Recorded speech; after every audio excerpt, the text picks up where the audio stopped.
Jessica, seconded by Russell for approval. Okay, minutes are approved. Before we go any further, I would just like to invite Stefan from the city's IT department for some best practices on our virtual meeting tonight. All right, thank you. Welcome to our virtual meeting. If you lose connection at any point during the meeting, you can reconnect by clicking the link or calling the number in your original email. Members of the commission, if you're able, please activate your video and keep it on for the duration of the meeting. Staff, if you're able, please activate your video when you're speaking. In this meeting, panelists have the ability to mute and unmute themselves. Panelists also have the ability to add pronouns after their names if they choose. Please do not alter the current naming convention, simply add text after your name. Please use the raise hand feature when you'd like to be recognized to speak, ask questions, or request a roll call vote. Staff, please use the raise hand feature when you're asked the question. The chair will do their best to call on commission members in the order in which hands are raised. Lowering your hand will take you out of the queue. Members of the public who have registered to speak, the name you entered in Zoom must match the name you entered in registration. You will remain muted until called upon. Staff will tell you when your time is up. After speaking, a member of the body may ask you a question. If you need to share documentation with the commission, please send it to the email listed on today's agenda. Chair Goodhart, the floor is yours. Okay, thank you. Let's see. I see no registrations for item number 1, general public comment. So we can move on to disclosures and recusals. Are there any disclosures or recusals tonight? Here we go. Russell, can you unmute yourself? Lost track of my agenda, but it's the East Washington, Wisconsin Youth Symphony Orchestra. I think number 3. That would be number 4. Thank you. Okay, Russell on number 4.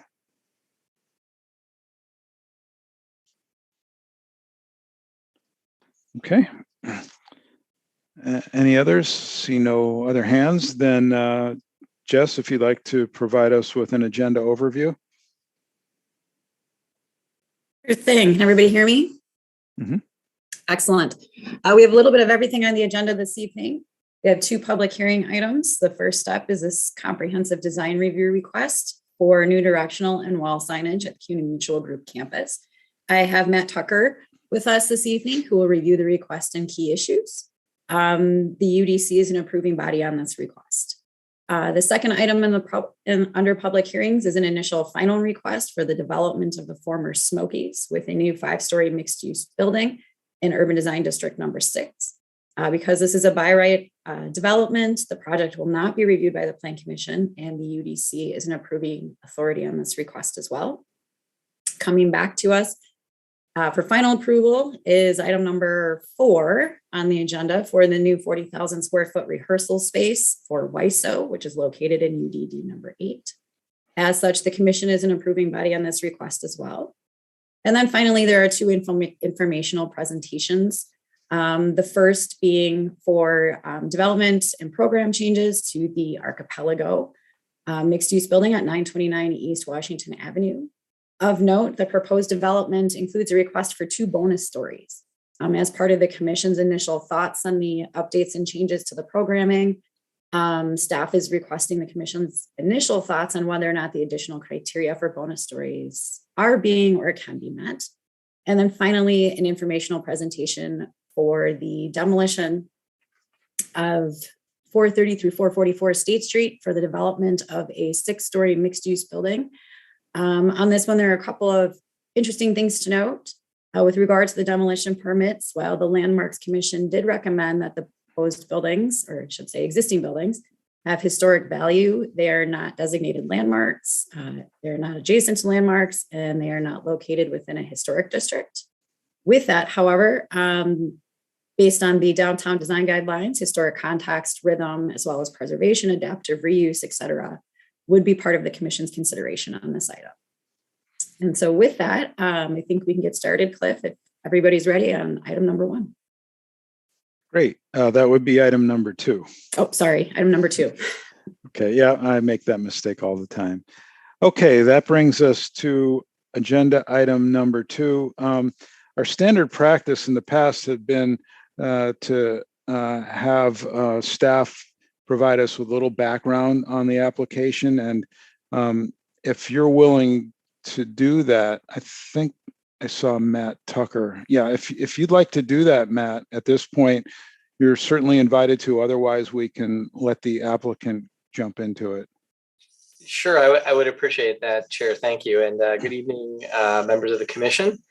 Yeah, as our standard approach to these types of matters, what we do typically is, we have prepared a staff report that includes the criteria for approval of comprehensive design review, which you've seen. And I typically outline the areas that we've identified for, we want maybe some commission direction, action, concern, whatnot. So I'll proceed in that fashion. So yes, this is a case where we have a comprehensive design review requested for the Cuny campus. And there really are two issues we wanted to kind of get a little bit of decision or clarification on. One is the application indicates that there's a sort of a preferential choice being put forth either for facelit sign types for the ground and wall signs or for backlit. We think backlit is a higher quality design and would recommend that you choose that backlit option, but the option is there, facelit or backlit, recommending backlit. And probably the more complicated part of this relates to the new building that's being built that is just right out front of the site, almost directly on Mineral Point Road. There's two signs being proposed that are they're effectively allowed by right or permitted sign types according to the sign code. But being that this is a comprehensive design review for signage, you have the ability to kind of look at how all the signage is consistent and appropriate kind of across the broader site. And it's sort of part of what's in consideration because they're asking for the greater flexibility associated with comprehensive design review. And the matter that we wanted to point out to you was, it was sort of towards the end of the report, relates to those two signs that are very high up on this building. Very high up, being like at the fifth floor at the highest level and kind of inset back. The top level of the building is stepped back, I don't know, 10, 15 feet or something like that. And then there's a band kind of high up. We've seen this kind of in some other scenarios where these signs are basically lost from the perception of Mineral Point Road. And they're really like vista or long view signs, which is a little bit unusual for this area because most of the signs that are on the other buildings in the site are kind of located at the second or third story of the building. And if you had an opportunity to drive by it, I have driven by it because the building is so tall and forward on the site.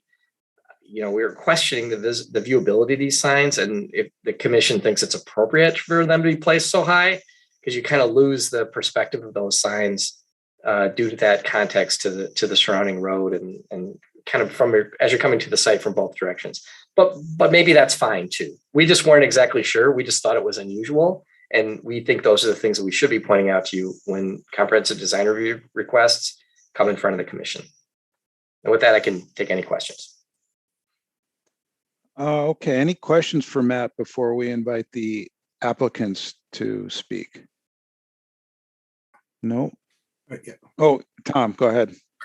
Thank you. Matt, I know the staff report suggests as an alternative, I'm wondering, is there an acceptable alternative signage area? You point to the spandrel glass on the top of the more projected facade, but is that a signable area in staff's thoughts and consideration? It is an eligible area. Spandrel glass or non-vision glass is a signable area. And it kind of brings the sign a little bit lower and forward because if you've seen it, it's not only high up, it's at the very top above that other area. So yeah, that would be an eligible area, or potentially it needs to be rethought too. I'm not exactly sure. There's a lot of that metal on the front of the facade, and it doesn't really show up really well in the drawings, but I think that's about the only really area for this type of sign would be that area. Right. Thanks. Okay, we have two registrants in support wishing to speak. Mary Beth Growney and Bill Fadoon. 3-minute limit on each speaker, please. Thank you, Cliff. I would like to defer to Bill to go first, if you don't mind. Sure. All right, thank you. Just wanted to provide some quick context for everyone as we get started here.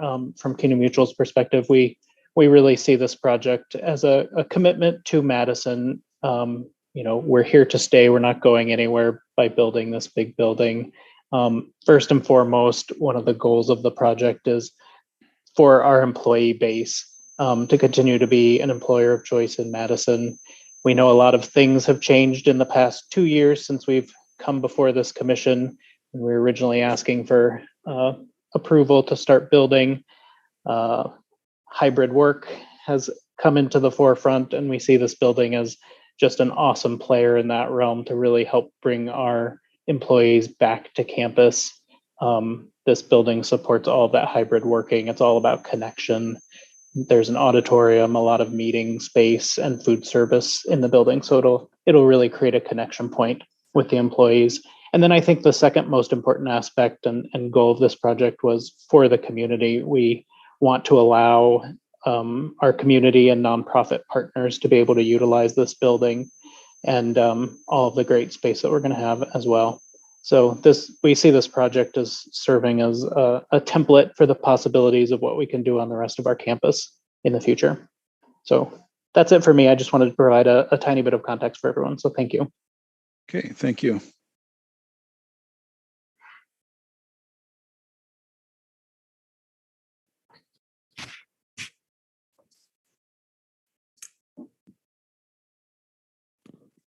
Mary Beth, you are unmuted. Oh, great. Thank you so much.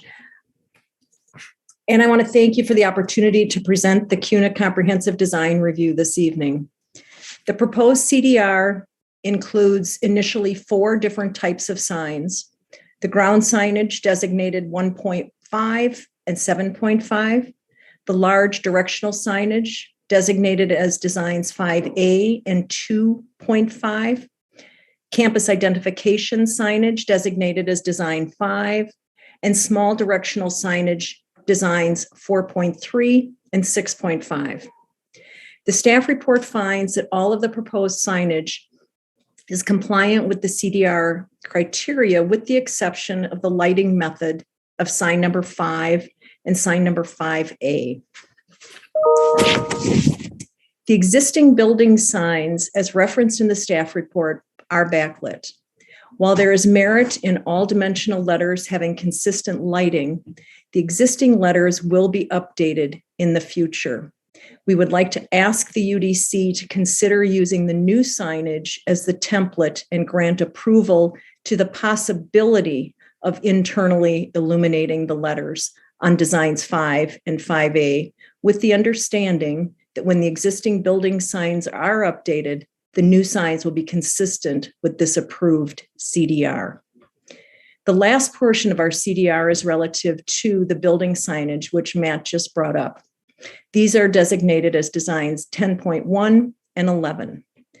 These signs are placed on the 5th floor facade because this is the best architectural feature for signage. The staff report expressed concern that the signs will not be readable from their intended audiences. The Mineral Point Road sign is currently specified to be 36 inches overall height, which allows for 1,400 feet of legibility and readability. And the Rosa Road elevation at a proposed 24-inch overall height will provide for 960 feet of legibility and readability. Both of these locations are consistent with previous UDC approval for similar signs within the general area. Additionally, these are the signable area of the building. And if I misunderstood the staff report, please forgive me, but the architectural detail of what I was considering to be the horizontal spandrels of the building design does not seem for these signs. With regard to backlighting, these signs would match with regard to backlighting these signs to match the existing signs. If we need to move them to the horizontal spandrels, this slatted type of background is not conducive to backlighting. the spandrel glass is in place, and we haven't talked to Findorf, but I don't know that it's even possible to put a sign on spandrel glass at this point in time. As we are requesting with regard to the approval of designs 5 and 5A, we would ask the UDC to consider granting approval to the possibility of placing the signs as presented and internally illuminating the letters on designs 10.1 and 11, with the understanding that when the existing building signs are updated, the new signs are consistent with this approved CDR. Finally, as requested on page 3 of the staff report, any replacement of the existing wayfinding signage, and you can see the wayfinding signage in blue squares on the site plan that's on the screen right now. All of these signs, when replaced, will be consistent with this CDR and will require an alteration to the CDR. Thank you very much. Okay, thank you. Okay, now we've had Matt's introduction. We've had the presentation by the applicant. Who would like to start with questions or comments from either of the folks we've heard from?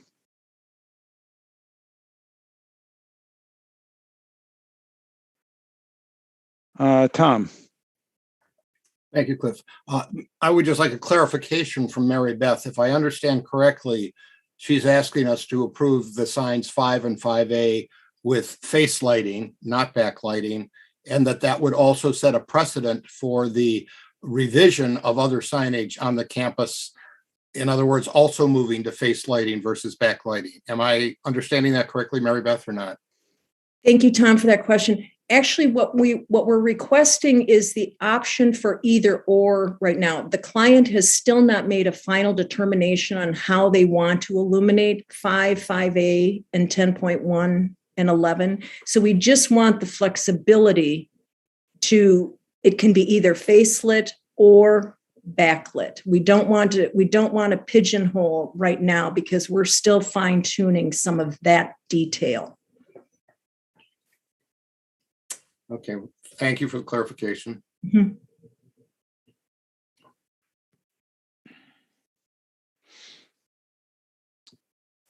Shane. Thank you. So I'm going to go ahead and just kind of throw out my opinion that I really do not care for the facelit signs when they are mounted this high in a building. I think it does detract from the surrounding neighborhood, sometimes up to miles away. And I think in particular, I'm considering the fact that this site is located on a hill and a high point within the city. So I think those signs on the 5th floor are going to be visible from pretty long distances away. And I don't see the necessity for that. Also to city staff's point about just kind of the visibility of them from the street where you do want to see them is kind of limited given the building setback or step back, sorry. All in all, I think the signage package looks really nice. But I would agree with staff comments, and I would disagree with the proposal to face light them. Strongly recommend backlighting them. I think, Mary Beth, you might have to explain to us a little bit more about that substrate and why you think it's not suitable for backlighting, if it's the texture or whatever. But I even so, I don't necessarily think that would change my mind about having the letters face lit. I'm most concerned with 10.1 and 11. The ones up high, the ones, let's see, 5 and 5A, I'm a little less concerned about, but I do still think that at eye level, it's just better, that best practice to conceal that light source instead of it kind of glaring right there at eye level, whether pedestrian or in a car. So I think both of them would be more elegant as backlit, a nicer design, better for the the surrounding community and city as a whole. Not 100% sold that the upper signs need to be lit at all necessarily, but don't need to go there if you are committed to lighting them. So yeah, I think that's my main concern. Otherwise, just in whole agree with the staff report comments. Okay, thank you. Is it okay to answer the question to About address Shane's comment? the upper spandrel there? Yeah, go ahead. If Jess, if you don't mind going to the photograph on the next page, you can see here the horizontal banding on above each of the stories of the windows. Above the windows there's slots, and for backlighting to be effective, I need a solid background. I can guarantee you, if they're backlit on those slats, it will look absolutely horrible, and we will end up putting some sort of a contour behind the letters to provide for a solid background. I don't know if any of you have seen Highland Gates at the corner of Gammon and Watts Road, but they've got backlit letters on on a corrugated background, not even, individual slats, but just corrugated. And it just looks horrible. It's just a poor representation. I don't disagree with you, Shane, that backlit letters are very classy, but this background material is not the application for that kind of lighting. So are you talking about the brownish or tan Correct. color, kind of the shading? Okay, but where you're actually proposing them right now is still up in that gray, where the hand is. Yes. Okay. So all I'm saying is if we need to move them down to that horizontal slatting, that's where I'm saying backlighting will not be an attractive solution. Okay, so I would Jess, add. are you able to zoom in on that image just so we can, that photograph, just wondering if you could zoom in on it a little bit just to see, because it seems like there's a shadow line and there's a metal panel. I also have a picture I took from the road, actually, driving to the site. I could probably. I think it helps versus looking at two-dimensional elevations. Who do I need to send that to, Jess or Kevin? I'm actually sharing right now. I can zoom in, but I can also zoom in on what Matt has, but I will zoom in on the image that was just up on the screen.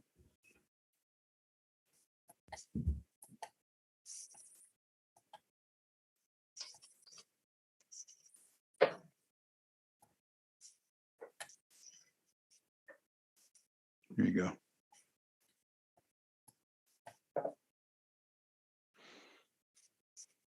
So Mary Beth, so the sign is somewhere between the shadow line and the area that's not in shadow. Is that where you're proposing the Yes, signage? right where the person is on a ladder. Yes. Mm-hmm. That's the proposed location. And that photo is taken from the eastbound lane of Mineral Point Road. Correct. And I guess, Matt, maybe you have a version or an image that's a little bit closer to the building. Yeah, Kevin, if you can share it. This is driving on the eastbound lane, approaching from the west. Oh, one moment.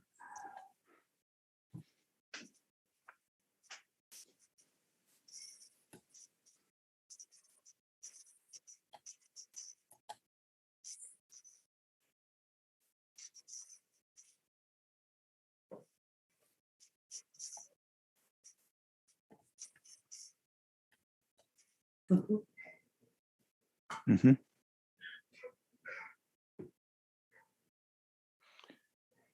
So that photo also gives a good representation of the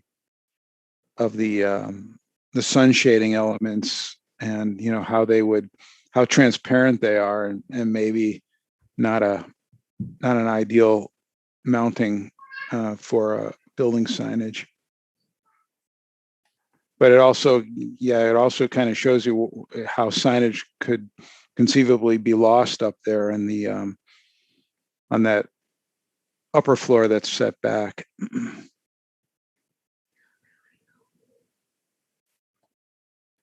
Russell.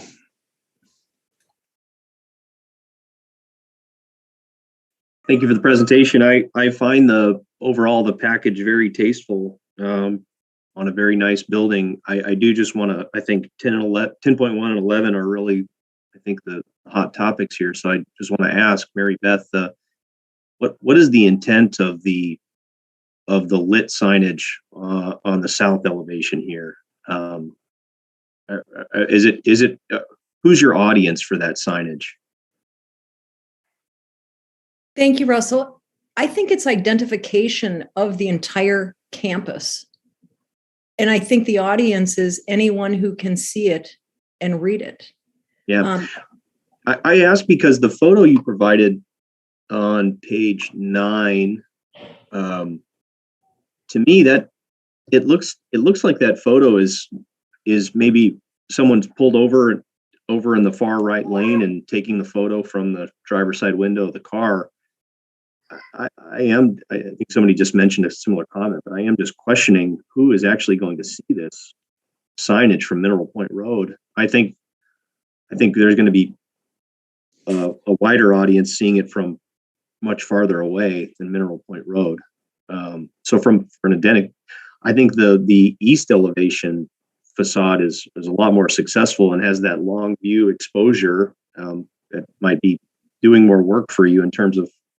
So I'm just wondering if there's is it being lit on the south elevation? Is that really important to the goals of this signage package? Mary Beth, maybe you could speak to that. Is lighting that south elevation signage key element? I think it's important in that if it's not lit, people are going to think that it's out, that there's a problem with it mechanically, when all of the rest of the signage is internally illuminated. So from a consistency standpoint, maybe? Correct. Thank you. Okay. Yes. Okay. Well, I think I've asked the questions I have. It would be nice to understand the alternatives, and I do appreciate the thoughts about the difficulties of putting it on the slatted elements, and so thank you. Those are my comments. Thank you.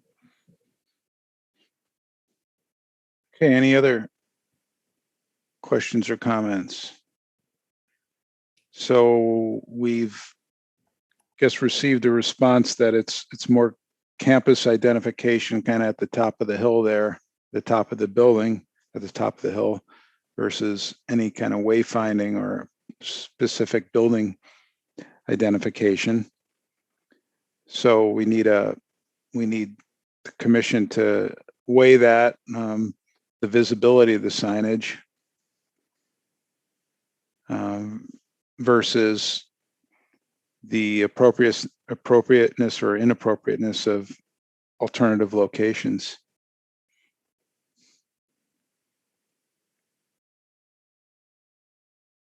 Lois? There you go. I have to say that, some of the images that are shown in the beginning of our packet of the existing signage and the old building they're not illuminated. They don't look like letters are out. It just looks like a different treatment of the signage because it's on a building and not, down, as a monument sign or a wayfinding sign. So I feel like if the signage needs to go up there, I would be fine with it up there if it's not lit, because I think it is, it can be, because it is so visible, could be seen as less desirable for, people that live in the area. But I guess I don't understand why it has to be lit when all of the other signage has been successful for years and is not. Okay, thank you. Question for Matt. If I read the report correctly, the the signage in terms of its height and area on the signable area is not in question. It's mostly just the advisability of signage that may or may not be visible. Yeah, that's correct. If this were not a CDR, the signage would be allowed by right.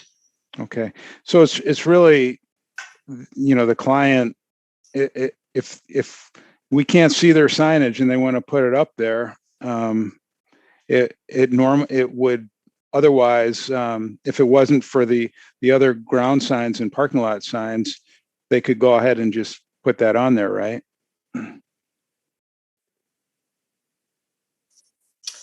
Yeah, the comprehensive design review and the broad, standard or criteria, which talk about, sort of like commonality of design and what are driving this discussion, really. Yeah. Yeah. So like what Lois is saying, you got other signage on the building that is functional and not lit.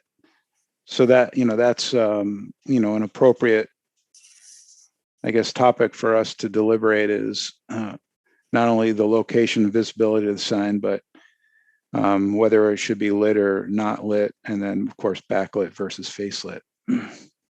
Hopefully haven't complicated things more. I think we could probably at least agree that the ground and parking lot signage we could find that approvable on the CDR. Excuse me, Cliff, this is Mary Beth. Could I just make a comment?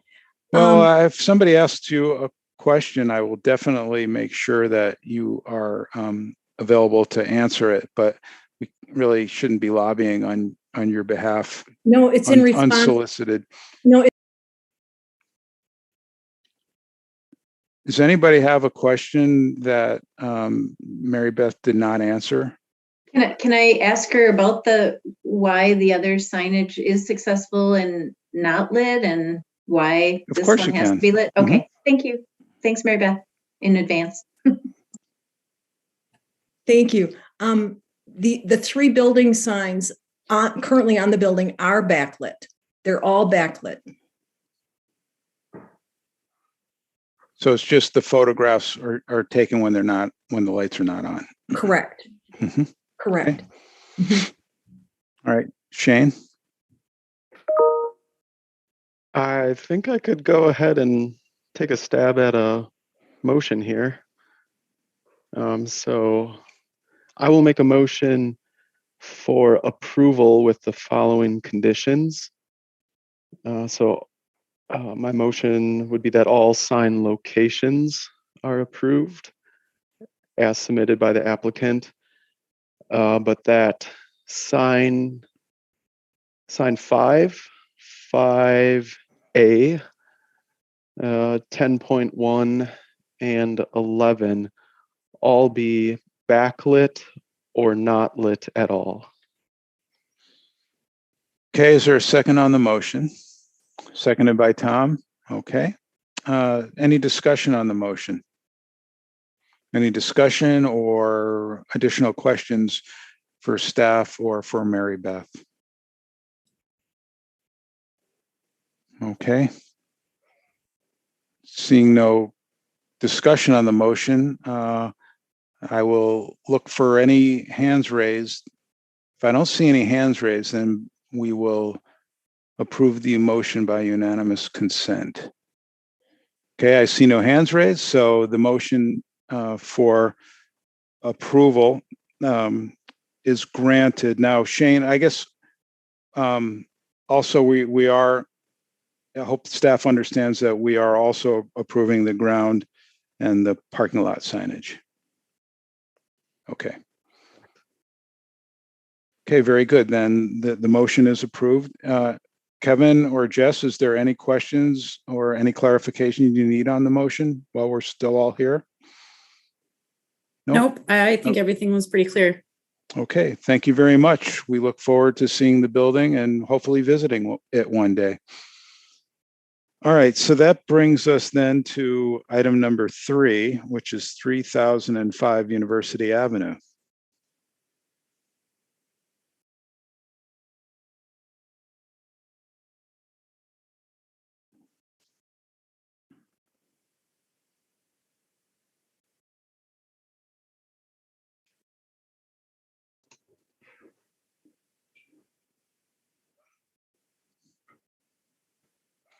Let's see, Julie, I think we had one. Did we have one or two registrants wishing to We speak? have Kevin Burrow registered wishing to speak, and John Flad is registered in support and available to answer questions. Great, thank you.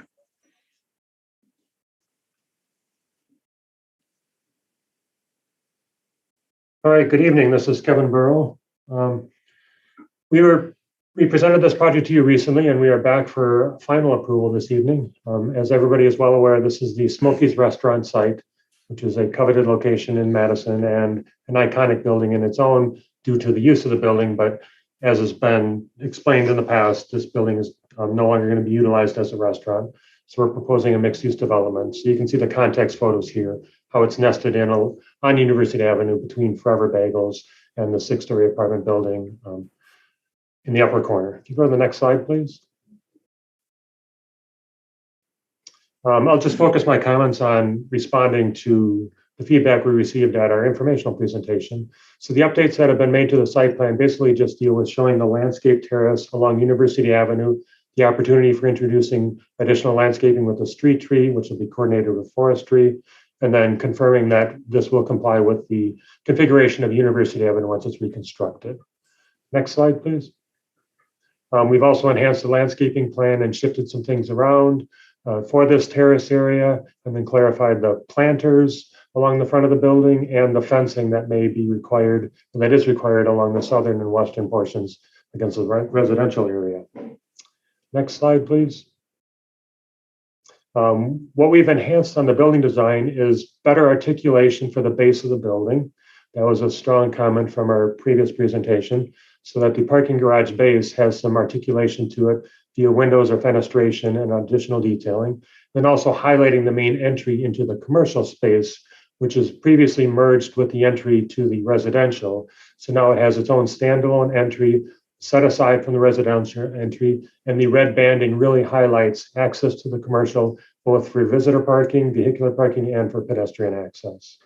Next slide, please.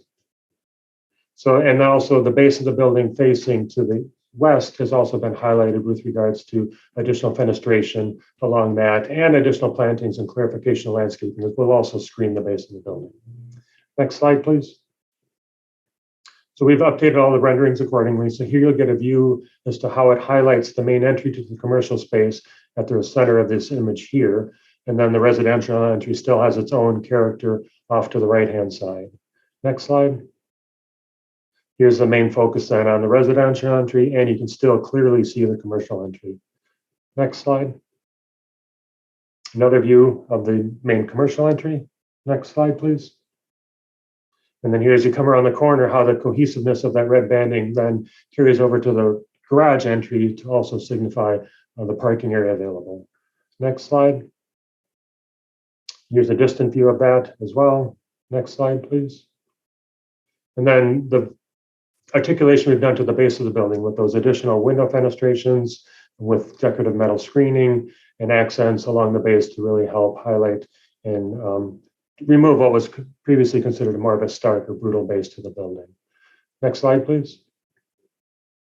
You can see some articulation added to the back facade as well. Next slide, please. And then here's a view from the neighboring parking lot. You can see the vegetation and landscaping that will exist. And then also you get a sense of those windows that have been placed as well to provide articulation to that base. Next slide, please. And then here's the material palette for the building. One of the comments previously raised was in regards to the masonry elements. What we have done is we still like to utilize two different masonry elements, but in basically a similar color palette, such that has a monolithic tone to it. But we like the different texture at the base of the building to provide a more solid base, and then switching to traditional masonry above that. And all the other materials are unchanged. So with that, I will open it up to questions. Okay, thank you. Any comments, questions? Lois, Jessica, and then Rafiq. No, I want to hear what Rafiq says first. I'm kidding. No, I think the one thing, I think we talked about this at the last review.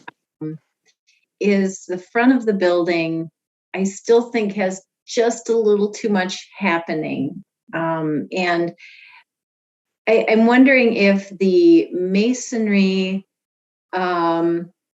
third story cap can just run right into the red banding for the commercial portion of it. If you go to the one more forward, I think. Oh, no. There you go. You know, because it still has like three things happening rather than just the two. And I think that reseating of the third floor would be more successful if it was, you know, just or the fourth floor, sorry, just the fourth floor, and you just brought that masonry over to hit the edge of the red there. Yeah, it seems interesting, kind of weird that, you know, the one use that's different is commercial. But the part that has the different color and material is residential. You know, it's and then the commercial just sort of blends in. You would think maybe if you wanted to do something to pop it, just that little corner on the ground, Right. and quiet the thing down up above at the residential portion of it. Okay, Jessica. And Wait, then I have Rafi. one more question. Oh, sure. Sorry. I'm sorry. No, I'm sorry. No, that's okay.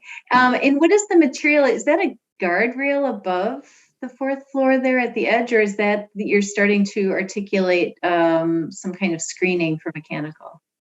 No, that is a railing element. I didn't highlight it in this presentation, but the community room is up on the fourth floor and has access to walk out to that roof deck area.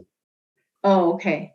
Yeah, I'm not sure if it needs to be pulled back a little bit, or I'm not sure that it just kind of distracting to have, you know, kind of a metal guardrail around the top of the building.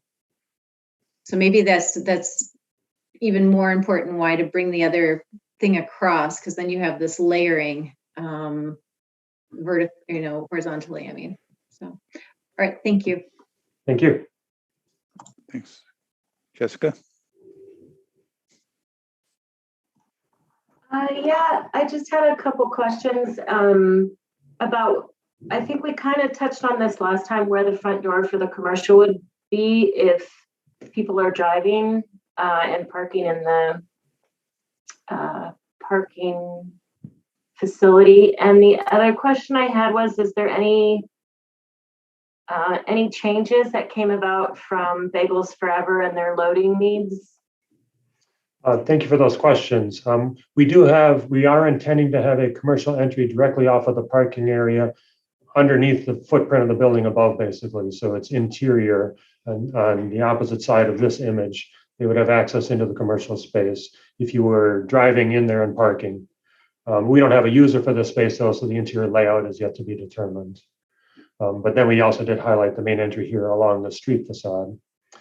The building has been adjusted slightly in regards to providing a wider area in back with Bagels Forever, such that that paved area that we're allowing them to utilize for turning their semis onto the property and then backing into their loading dock has been realigned slightly and has been widened up to 30 feet max is all that city will allow us to do for a driveway curb cut in essence, but it is better proportioned and aligned with their truck docks.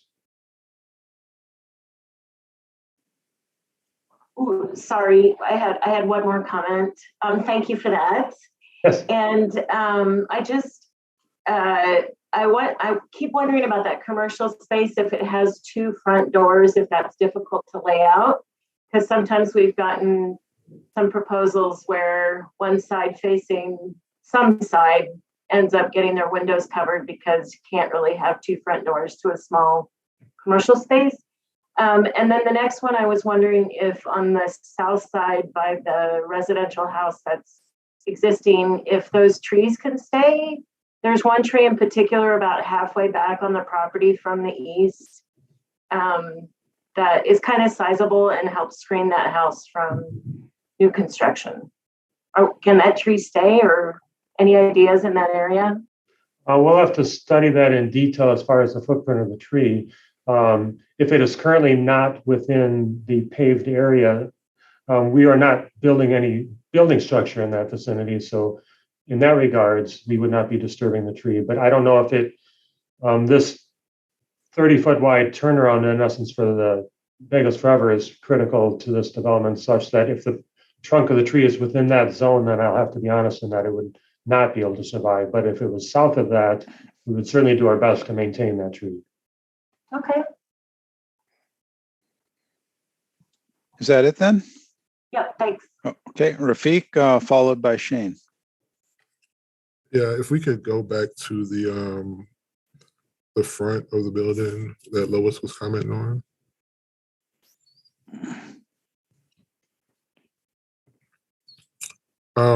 Well, first, I agree with everything that Lois said. I think that the masonry should come over. I think it's a little busy. I like this building. I do think it's a little bit busy, but I struggled with the guardrail. I think that takes away from it at the top, and then I think that the masonry should probably come all the way over. And then I'm struggling with the two types of masonry that are very similar in color that doesn't really do anything special. And I understand having a podium or a base in the middle, but if you look at that, the more rough stone brick that's at that goes up to the 3-story level, that comes all the way to the ground, and I think it's much more successful just having that one material just come all the way down. I don't know that you need a second masonry material just to have a extra material. It's not that big of a building. Okay. Do you want Anything me to else? respond to that, or is there a question there? Would you like a response, Rafiq? Didn't seem like a question. I want them to take it off. No, yeah, I don't. What's your reason for having two different masonries that are very similar in color? Why not just have the one and keep it that much more simplified? For us, it was the scale of the material choice that we wanted to have more of a larger format material for the base of the building, which is different from the residential entry, as you see here, where we did bring the brick all the way down, to have that be a more softer material at the residential entry. But then for the concealment of the parking garage area, we just liked the larger format material, keeping the same color tone so that it was differentiated for that longer facade down Schmidt Place. I guess I don't know that it's successful. Yeah, I don't know. I don't think the architecture is that dynamic to where it stands out, or you can like look at this and tell commercial versus residential on the ground floor. So that's all I got. Okay, thank you. Shane.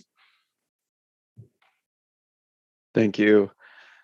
A couple of relatively minor landscape comments.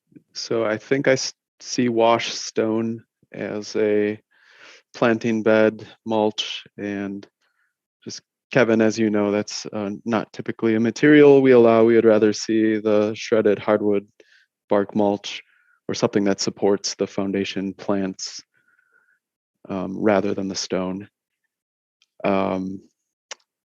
Also, in regards to the guard railing on that, whatever, 4th or 5th floor that's been discussed.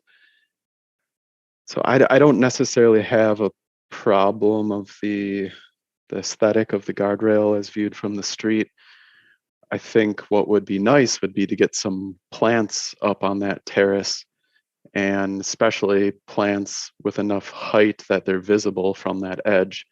So because you have no parapet or kind of a lower parapet, you have the guardrail, which gives you the opportunity to see some plant life, which I think would be fantastic. And especially if you could get, some smaller trees with some height or something in planters. It doesn't have to be built in necessarily, just planters near that edge with plant material that could support pollinators. Other than, I mean, at the moment, I don't see any plants or planters proposed for that terrace. So I think that would be nice to have, especially along that edge. And if there's a reason why not, maybe you can comment on that, Kevin. And then the other question I had for you, Kevin, was maybe I missed it, but I wondering if you can point out the bike racks on the site plan for me. Thank you for those questions. We could consider adding planters to the roof terrace. That has not been programmed out in detail as to the function there, but we certainly can work with the owner on this and also our landscape designer to see what sort of softer edge we can do to that. You are not seeing any bike racks on the site plan. You didn't miss them, Shane. They're all contained in that open air parking structure inside the building. So we will have signage to clarify that, but all visitor bike parking is sheltered in essence. It's under the footprint of the building.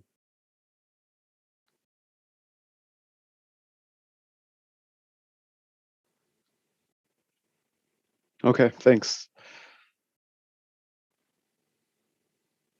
Any other questions or comments? Shane? No, okay. Christian, I see you have your hand raised.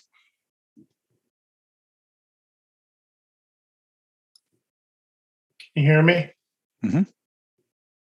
Okay. Yeah, stay on this page here.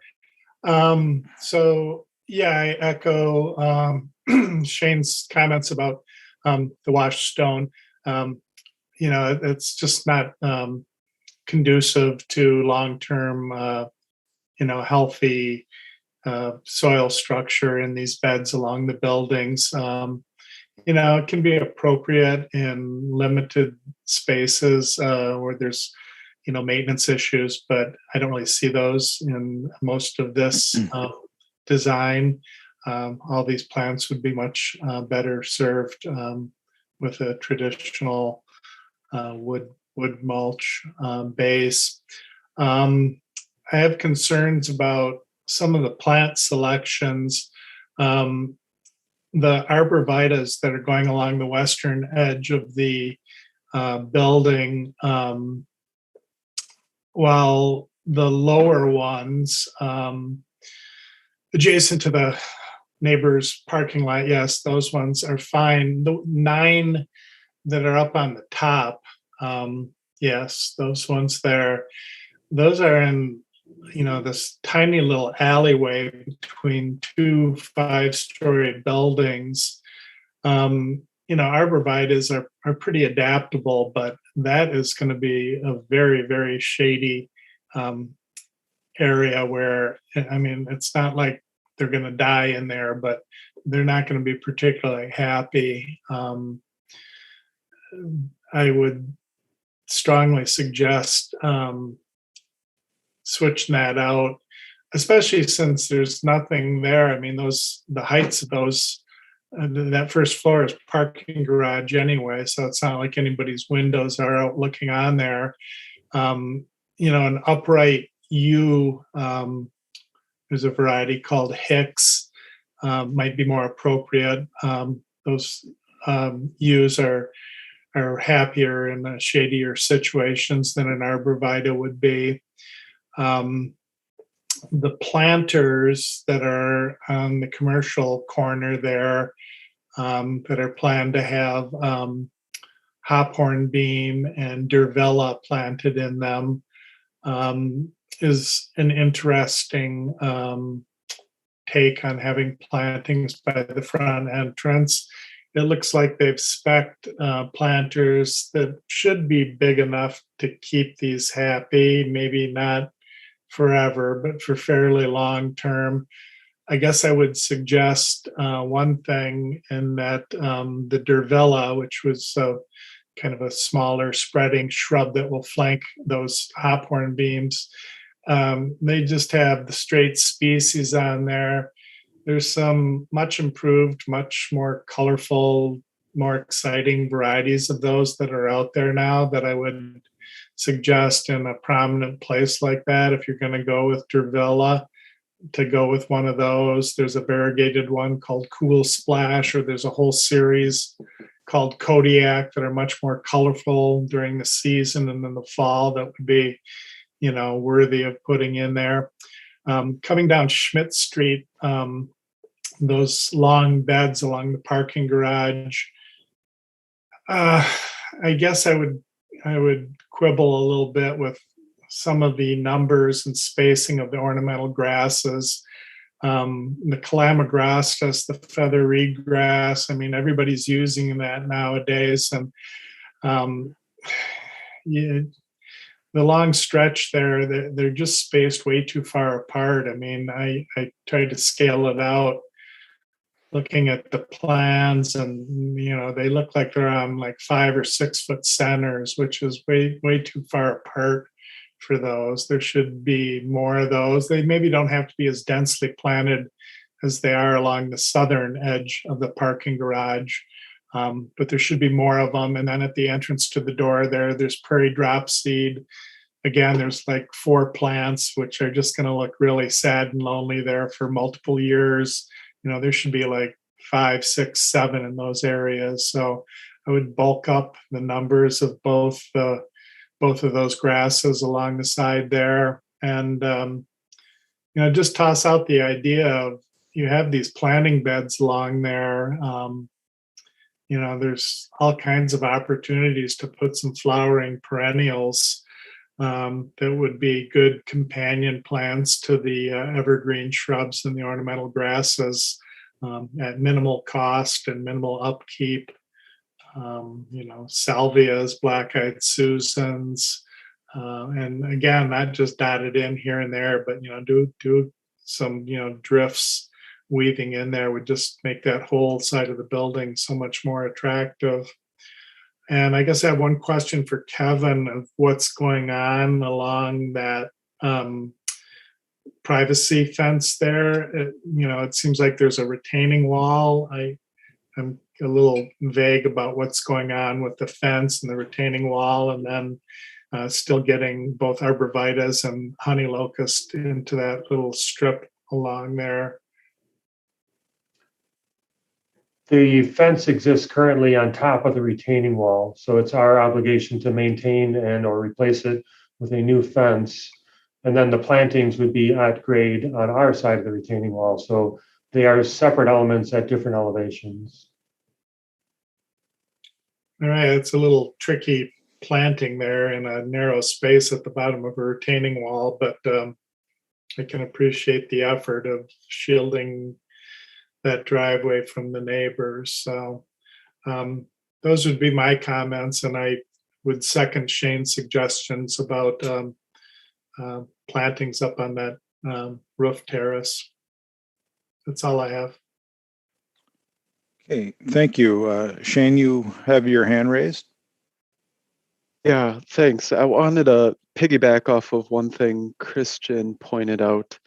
So thanks, Christian, for pointing out the raised planters with the ironwood species in them. I think it's a great selection, a great tree. I like that one. But I do think those planters are probably too small. So I think those planters need to be at least twice as big as what you're proposing, because it looks like they only have like 37, 38 cubic feet of root volume for them. And I think you're going to need more than that. Either that, or it goes back to kind of an in-grade planting, if that's possible, which would give you more root volume space, but that applies to those 3 on the north and the northeast corner. And then in addition to that comment, thinking more about the bike parking, I do think it's worth having a bike rack or 2 somewhere out along the sidewalk on the streetscape. Even though the other ones are nicer because they're covered, right? I get why you're doing it. But I think for someone who might kind of quick pop into that commercial space, whatever that tenant becomes, it's nice to have something, even if it's 1 or 2 available out there, so they're not like searching or hooking up to a tree or something else. And it seems like there's probably space to find a home for a couple bike racks. out along the sidewalk, along the streetscape.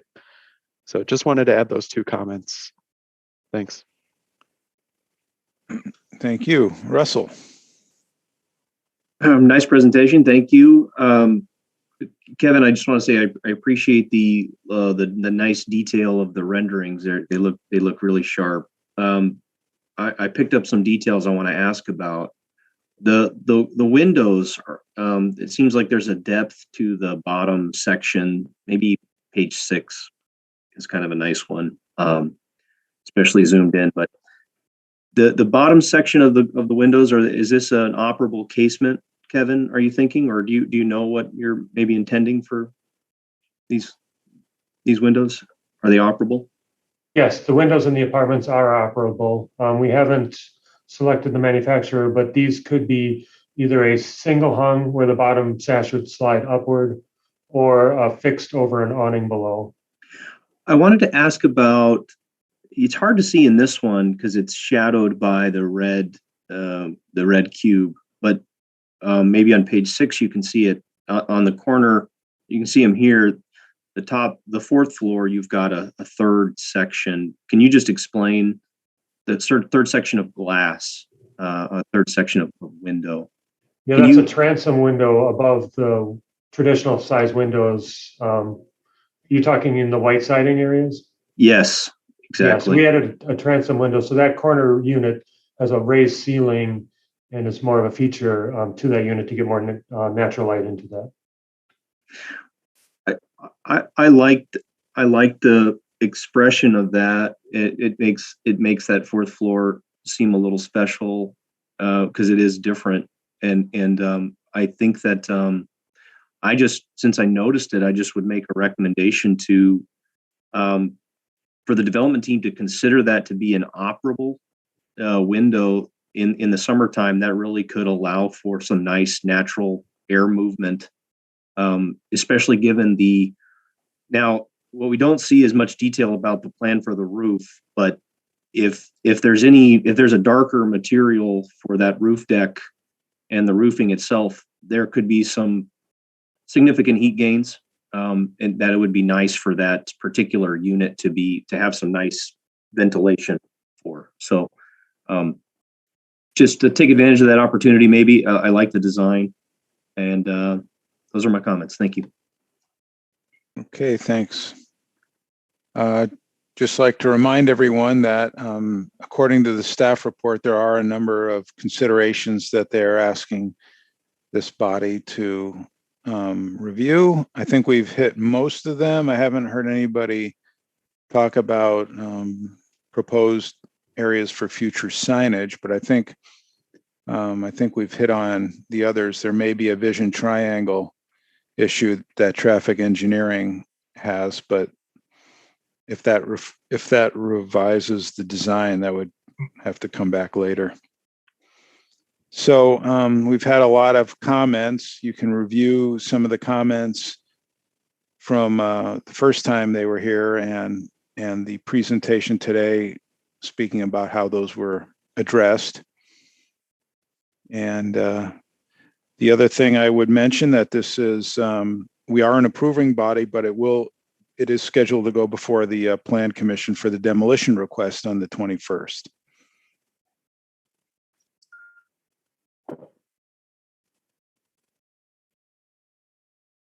So given all the staff report, the comments, the presentation, and our background, is there anybody thinking about a motion? I see you're unmuted, Jess. Is there something you wanted to mention? No, I was just gonna mention, well, two things real quick since you asked. I did confirm with traffic engineering on the vision triangle request. They had thought that their initial review of it seemed like something that would be administratively approved, but nonetheless, the application would have to go through the formal review process. So they didn't think there would be any need for design changes from their perspective. So that was kind of the first piece that was late breaking on Monday. Mm-hmm. And then it just sounded like you were wrapping stuff up and I didn't hear a motion. So I was just gonna push for that before we left. That's what I was just Yeah, I was But just you beat me kinda to it. hinting. I was just hinting a little bit. Yeah, we can't just move on without a motion, taking action. We know that. Yes, Tom. I just want to clarify, since this does not go to Plan Commission other than for the demo approval, we can't do an initial in this case. It's an all or nothing final, basically. Is that correct? I believe we can grant an initial approval. Yep, absolutely you can.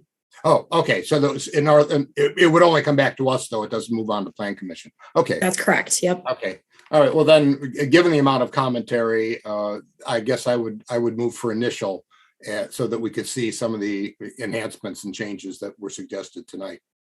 Okay, and before I ask for I guess Rafik, you brought your hand down. Is there a second on the motion? Russell is seconded. Okay, discussion on the motion. I guess particularly on the motion, I think it would be good for us to not prescribe the final design, but certainly let the applicant know some of the main concerns that we have that we'd like to see for final. Rafik. Yeah, initially I was going to make a motion that Lois makes the motion, but I don't think that's how this thing goes. Yeah, I'll confer on Robert's rules and get back to you on that one. I don't know that this is not a big project. I don't know that it needs to come back. I also don't know that, I don't know why nobody's ready to vote on it. But I don't know that I don't know. I think that we can do it all in one. So my question is, are the concerns that great that we just can't get it done right now? And then if they're not, how do we add some conditions to a motion to just get initial and final at the same time? Because it's not a big thing, right? And I think everybody's okay with the mass, and that's that's initial, like the massing and the all of that stuff. So I don't know. That's where my thought is. But I kind of wanted to spark Lois to jump in here and help out. Okay. I agree. I think there's nothing, if we make a motion with suggestions that I've heard, I don't think there's anything that's earth-shattering that would require a return visit. If the applicant is willing to make the changes that we suggested. Right, but somebody is going to have to interpret those changes, and that will fall on Jess and maybe to some extent Kevin. So that interpretation, you may not end up you may or may not end up being pleased with what that final approved project is. So if and first of all, we would have to vote so that the motion for initial would fail, and then another motion for final with more specific conditions to help both the applicant and staff to get this thing through administratively. All right, so we've had any further discussion on the motion because if we do go down the road that Rafik and Lois suggest, we need to vote on this motion and then have another motion. Okay, seeing somebody, yeah, Jessica, go ahead. I guess I'm a little curious if we say no to initial, so we can go on to final, but then we don't agree on the final, what the actual recommendations are. We're stuck going back to an initial. That's the. Can we clarify now what our expectations would be then? You can, but we're still ultimately going to need to. We're still ultimately going to need to vote on the motion, but we can certainly have plenty of discussion on the motion before we vote on it. Kevin? Okay. Just as another option here, there could be a substitute motion made. It'd be 2 votes. They could vote that there'd be another motion, and that could replace this as the motion on in front of the body. So you could do it that way, or you could, but you're gonna have to otherwise, as Cliff, as you said, work with the motion that's on the table right now. Substitute motion after the original motion was seconded. Yes, you could make a member of the body could make a motion, and if it was seconded, and then there'd be a vote to see if one that became the replacement motion, and then the actual action would be a follow-up vote. Just another procedural option, depending which way the commission wants to go. Okay.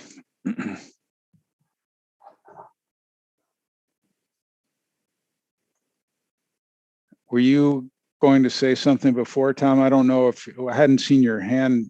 Yeah, no, electronic hand. There. I didn't raise my hand. Now, I was wondering whether is it also acceptable parliamentary and wise to simply withdraw the motion and let somebody else make a new motion? Can I do that? As well, once it's seconded, it's actually the motion of it's a motion of the body right now. So okay. That's what I thought. Just withdraw it. Okay. I mean, I can also add, I can suggest the reason I made it, curiously, was because of the comments primarily of Rafik and Lois. So I am confused, among other things. But I was going to say the 2 things I thought I heard most dramatically. Well, there were multiples, but the front brick facade coming, I believe Lois coming over to touch the red so that there's not that brown space in the middle. Why the 2 different bricks? So the Rafik's comment about possibly just taking the one type of brick all the way down, and then the railing on top, either recessing, planting over, something about that. And then there were many comments on the landscaping. I think summarily, kind of following the multiple suggestions of Shane and Christian. Those are kind of the 4 big takeaways I had that took me to say initial instead of final. So I would make those the things that we'd be looking for if we only grant initial. That's my clarification. Yeah. And I think none of us really know unless we're really conceptualizing this very, very accurately, what that little white piece is going to look like if the upper floor is, brought across as that darker material. And will that be successful or not? By granting it final approval with those conditions, with staff making the call, that may be a lot to ask. Lois? You bring up some good points. So I am comfortable, I think we're just trying to save the design team some time, but you bring up good points of how our comments are interpreted. So I would second Tom's, just to be fair to the commission to make sure everything is interpreted how you thought they should be. So I'll second Tom's for initial. Okay, and so that motion has not been substituted, and it is the motion before the body for initial approval. Again, we can and we will vote on it, and if the motion fails, then we will take up another motion. So I'm going to, all right, so there's no hands raised, so I will do a roll call vote on this one then. All those in favor of the motion, please signify by raising your hand.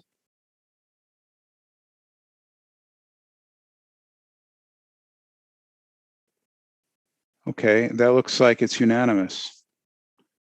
All right, so the motion passes for initial approval with the conditions that Tom and Lois and also Rafik have provided, as well as the comments on the landscape design. Okay, great. Thank you very much. All right, so we're off of the public hearing items and back to unfinished business on agenda item number 4. for 1128 and 1138 East Washington Avenue. I believe we have a couple of registrants wishing to speak. And Julie, is there anyone registered in opposition wishing to speak? No, there's not. Okay, great, thank you. So whenever you're ready, I will start the stopwatch. Great. Good evening, everyone. This is Melissa Huggins. We were before you in December, and tonight we are coming back to show you how we responded to your input. I'm going to do a quick presentation, and then Drew Martin is going to take over going through the new, the presentation of the design changes. But Tim Crum and Rebecca DeBoer are also available to answer questions. So if you have those, we can turn to those later. So we heard three things from you at the last meeting. Number one, the roof line needed some finessing. Number two, some concerns about some of the materials, in particular the stone and the metal panel. And then also color. You wanted to see the building lightened up in terms of color. So we've worked to address each of these items, and we hope that we've improved the project to what you would like to see. I think at the last meeting, I was Rafiq who said this is an A-, and we'd like to take it to an A+. And so we hope we're there. There's a little bit of new information. We were not able to negotiate with the adjacent property owners. So the initial landscape plan that you received and that we talked about in concept in December included cleaning up the scrub between the two properties and then landscaping it all together. The property owners did not agree to that. So there is a new landscape plan that includes just landscaping on Wiseau's property. In addition, at just this morning, we were able to submit some images of the materials board, and I think you'll find it does a much better job of showing the colors and the light of the building. So I guess we're hoping that tonight we can move through to final approval so that we can stay on schedule. We hope to be in the ground in the spring and have Wiseau open their fall 2023 programming in the new building. So with that, I'll turn it over to Drew. Thank you very much. So, I think we can go into the slides. Next slide, please. And I will do my best to address each of the items that Melissa had indicated in the introduction. Can I go to the next slide, please?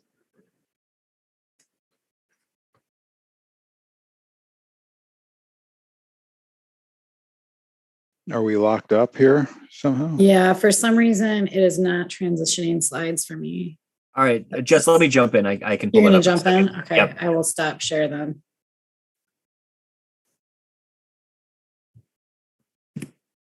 Bear with me 1 second. That's okay, Kevin. I stopped the clock. That seems fair to me. Yeah.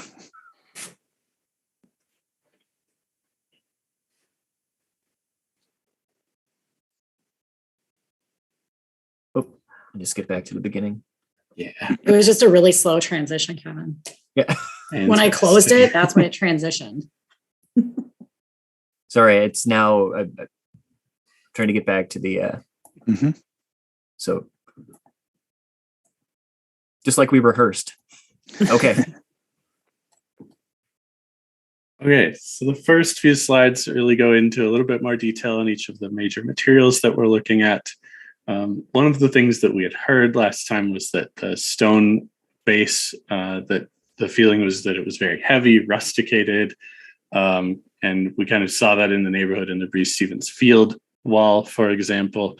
And I think just to help clarify on the renderings and to look into this a little bit more, we are really looking at a much more uniform interpretation of masonry, cut stone in more of a brick dimension that really highlights the horizontality of that longer dimension of the cut stone, as well as a more uniform in color, but still a soft texture of stone. Next slide.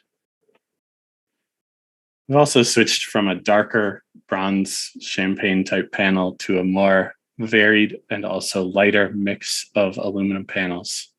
As we see from the two images here, on the left, it was the previous panel, and on the right, similar to what we are proposing now.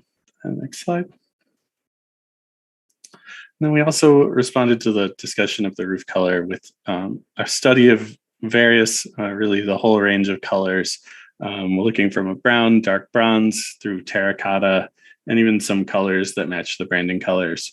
And we really arrived on the right side images and really specifically the third image, the terracotta. There was a lot of discussion about copper, and we definitely don't want like a metallic finish. It's more of a flat brown terracotta finish. Next slide. And then we've got comparison images and then larger renderings full screen. So we also have addressed the shape of the roof profile. You'll see that we've tapered the roof edges to about half of the total thickness that they are. And then further, we've changed the texture by introducing metal flashing, further subdividing that to 1/3 and 2/3 of the half. We've replaced the metal panel, and we've reworked a lot of the stone banding around the building. We've reduced the height and eliminated it like on the overhang here, for example. So we can just go through these images and the arrows should tell the whole story, but I'll point some things out as we go. So anything with a red border is what we saw last time. And then the following image is what we've modified to. So you can see that we've tapered the roof edges, much thinner appearance. The total structure is the same, but we've tapered those edges out to the end. Next slide. Jumping in closer just to see that in a little bit more detail. Next slide. And that's what we saw last time. Next slide. So you can see that we've removed the stone band at the bottom. We also kind of took the camera off center, so you can just see the building in a little bit more dynamic light. Next slide. And we're just going to keep going through, so you can just spend a couple seconds on each one. Next slide.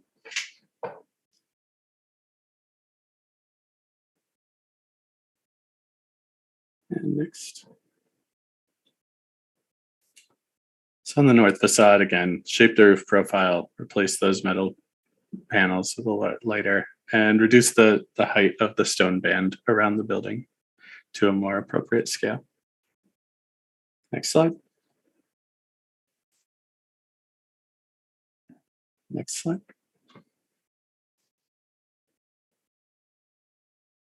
Next slide. And I think this is maybe one of the most dramatic sides where tapering the roof edge really had a huge difference on, as we can see on the left image, the very thick previous profile, and now the much thinner, more elegant profile. Next slide. And next slide.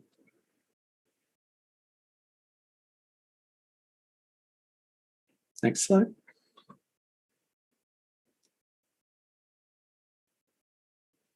Next. And again, this does show the lowering of that stone band a couple feet, more pedestrian friendly scale. We're past the 5-minute mark. Are you getting ready to wrap it up? There is one more thing I wanted to point out if we could, and it's on the next image. So we did eliminate the stone that was going up almost to the top roof. And that was one of the comments, that there was stone following the curve. Maybe the next slide will show it better. Yeah, so the stone was following the curve of the window. We've eliminated that upper stone and continued that band at the same height around the building, and the metal panel now follows that curve. So that was the last thing. Okay, thank you. On the registration that I received, it indicates that Rebecca wishes to speak.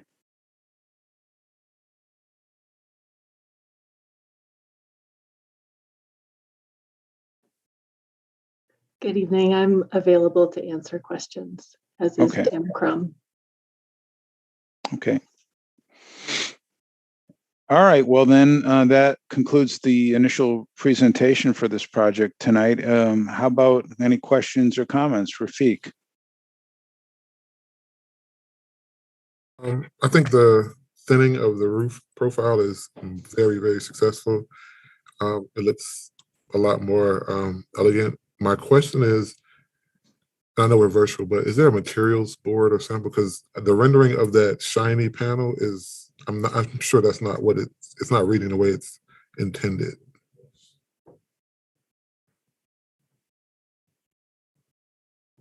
I could pull up in the base packet. There's nothing in the presentation file, but I could at first I'd ask Drew if there was one in the main packet that I could pull up. It'll just take me a moment. Kevin, there should be additional sheets at the end of that presentation file with what Melissa sent this morning. Yes, thanks. I got it in an email, Rafiq. Maybe I missed that. So Yeah, so this is an image of the metal panel, the full mix of all four colors. This was yesterday in kind of even sunlight.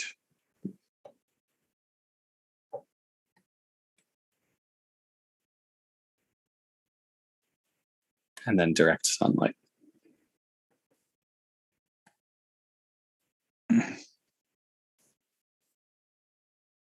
Okay. Yeah. Okay.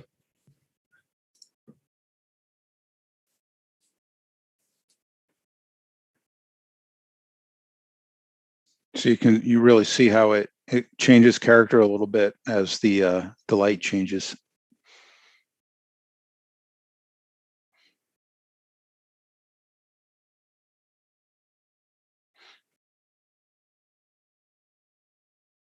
Let's see, anything else, Rafiq? Nope, that's it. Okay. I don't see any other questions raised. I have a question with regard to the wood fascia. It's still a wood fascia, I believe. Is that right? And while it's been thin, one of the questions I had but forgot to ask last time is the wood somehow curved with the profile of the fascia, or is it segmented somehow, or cut, scribed to the curve rather?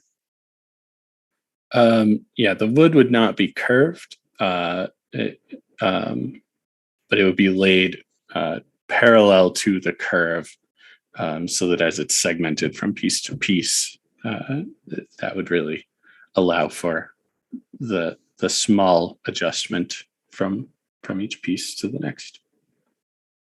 Okay, so you're saying that it'll take a large board and kind of scribe it to the vertical face of the fascia, like say on facing East Washington. Yeah. So that it has appearance of those lines being parallel to the roof line. Okay, thank you.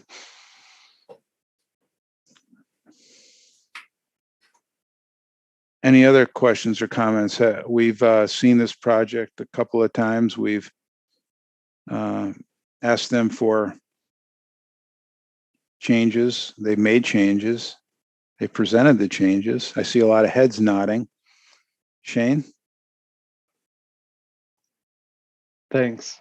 Yeah, it's a really nice project, which is probably why we don't have a ton of comments yet. But I have one comment, or maybe a question for Rebecca on the Plan West landscape, probably related to the sort of the change or the issue in the neighboring property acquisition and the landscape treatment along that edge. But it seems like there's stone mulch under the building overhang, and then there's kind of a line created where it transitions to bark mulch along the west property line, but there's not really, other than the climbing vines located at the columns, there's not really any planting over there.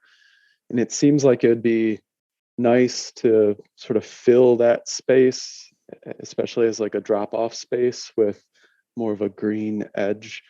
So I'm wondering if there's a reason you chose not to plant that edge, or if you would be willing to plant that edge. That's a great question. Is it possible to pull up the planting plan? Yes, I'm doing that right now. It's just taking a moment to load up. So Thanks. bear with me one second. Ken. I'll start talking while you're pulling it up. The vegetation line along the property boundary, and most of it is either literally right on the property line or ever so slightly off the property line and the neighboring property, is really, really dense on the north side. So you can see all of those existing trees that are actually captured at approximately, their accurate canopy size. It felt like, the vines and the vine screens, which you can see on L200, the details sheet, provided sort of an additional textural quality. Sorry, not that sheet. Can you back up one sheet? May have been included in the city submittal, not the UDC submittal. So we're looking at a green grid type vine system up those stone columns. So the idea was that, that provided a little bit of additional textural quality along that west elevation, but that the trees are so dense and the understory planting is so dense on the property line that it would be relatively challenging to get sort of a robust planting along that edge.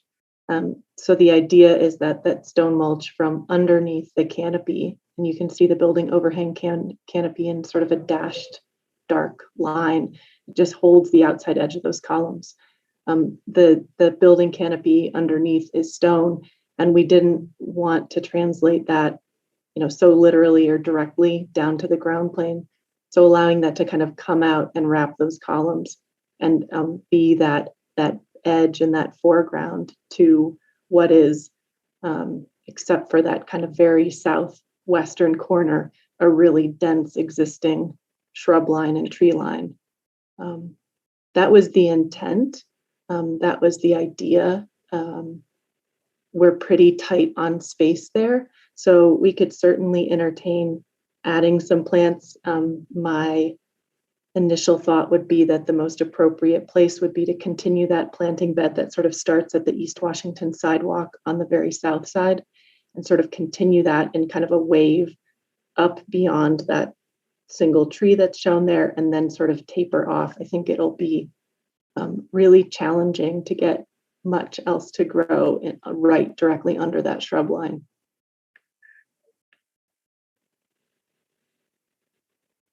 Got it. Thank you.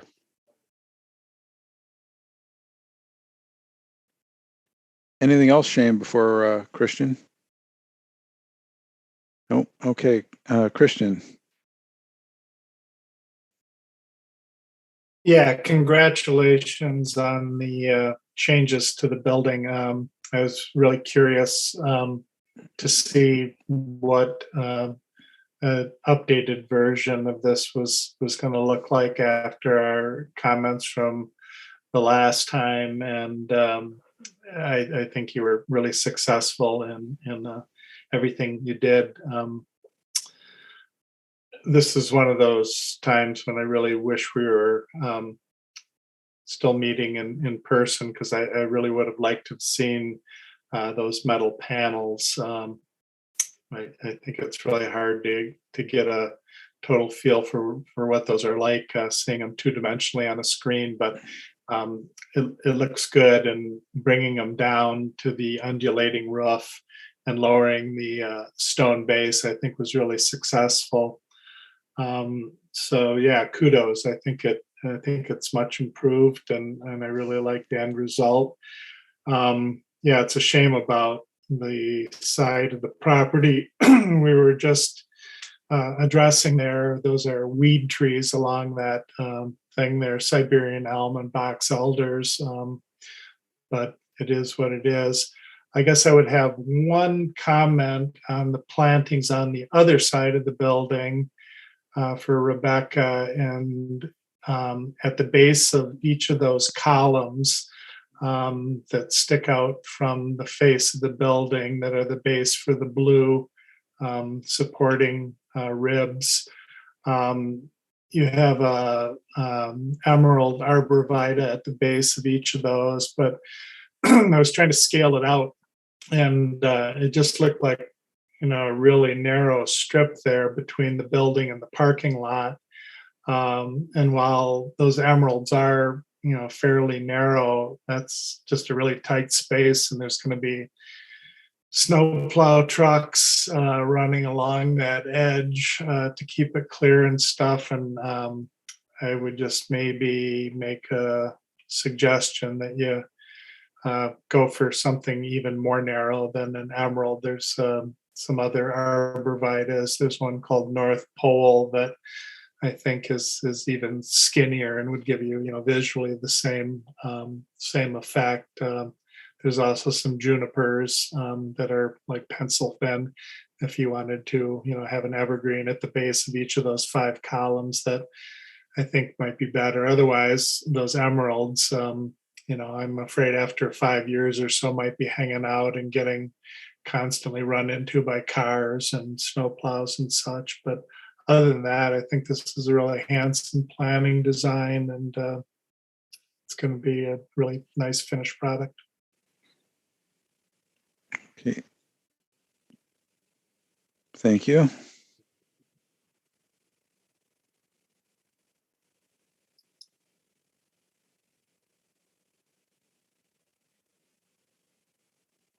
God, Christian, with all that, I thought you were going to make a motion. Anyway, Lois.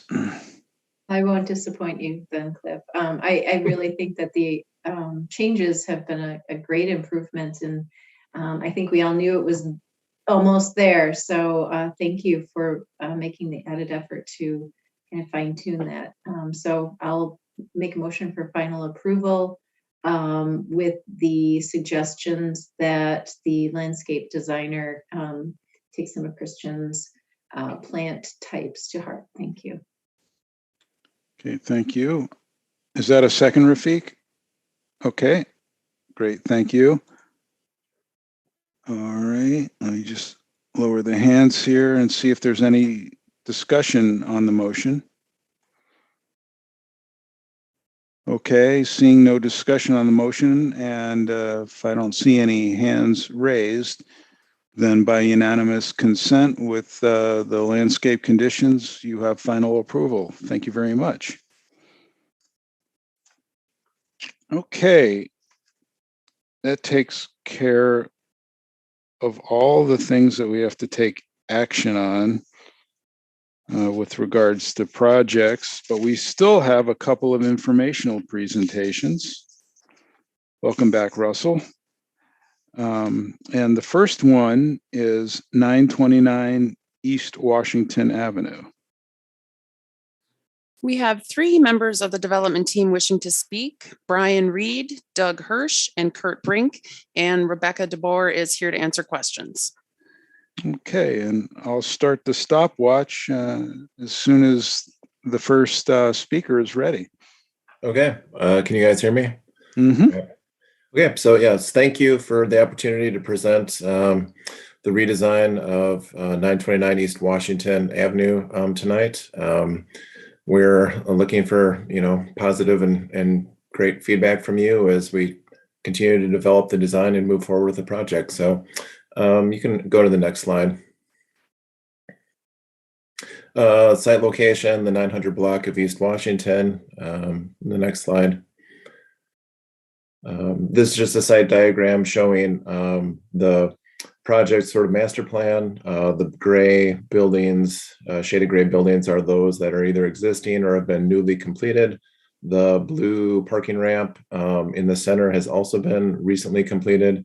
So then the 929 phase of the development is the green portion, and then there's proposed 920 East Main that's also a future component to this. Next slide. So in the next couple of images, we can kind of flip through them, just show the massing of the project in comparison to what's already on the site. You can see, like in these images, the new 5-story office building on the corner of East Patterson and or South Patterson and East Main. The proposed 920 here in the foreground. If you advance to the next one, just another view then from the southeast, showing how the building form and the height of the proposed 920 kind of relates to the other buildings on the site. Previously, it was, I believe, a 12-story tower total, sitting basically 7 stories of office sitting on top of 5 stories of parking. Now we're proposing a 14-story. So the composition is first floor retail with an extension of the parking structure. Then on top of that, 3 stories of office, and then residential on top of that. You can just continue to advance if you'd like. The next images just show more contextual images of the surrounding buildings. Hotel Indigo on the corner. The next couple of images show the new office on Patterson and East Main again. And then this is, a couple of images then of the proposed 920 development as well. And then next couple of slides, then so the first floor plan, just quickly an overview of the plan. So roughly there's approximately 12,000 square feet of retail on the first floor that fronts East Washington. The building still has the 15-foot setback to create that terrace space out in front. There's also on the first floor, obviously, the main entry to the office and residential component, the tower up above.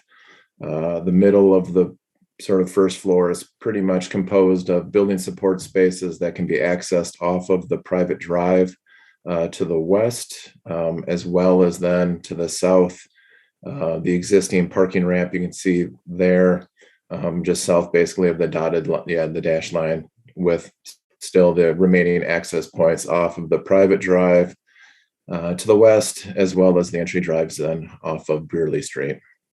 If you go to the next slide, this shows the 6th floor plan, which is a sort of a typical layout, I guess, of the office floors. Floors 6, 7, and 8 would be office. On the 6th floor, there's some additional shared amenity spaces. The 6th floor is where the building steps back the 15 feet off of East Washington, and basically 15 feet, I believe, on all the other sides as well. This floor would have access to some green roof terraces, as well as a potential larger green roof space that is part of the planned master plan development, along with the 920 project that would go over the majority of the roof of the existing parking structure. And then the next slide shows a typical layout. This is the 9th floor. Basically, the residential floors 9 through 14 are a C, or kind of a U, inverted U shape that kind of wrap around this 9th floor private residential rooftop terrace. I guess kind of with that, I will turn it over to Rebecca if she is available then to provide some commentary on the site design and landscaping. Thanks, Brian.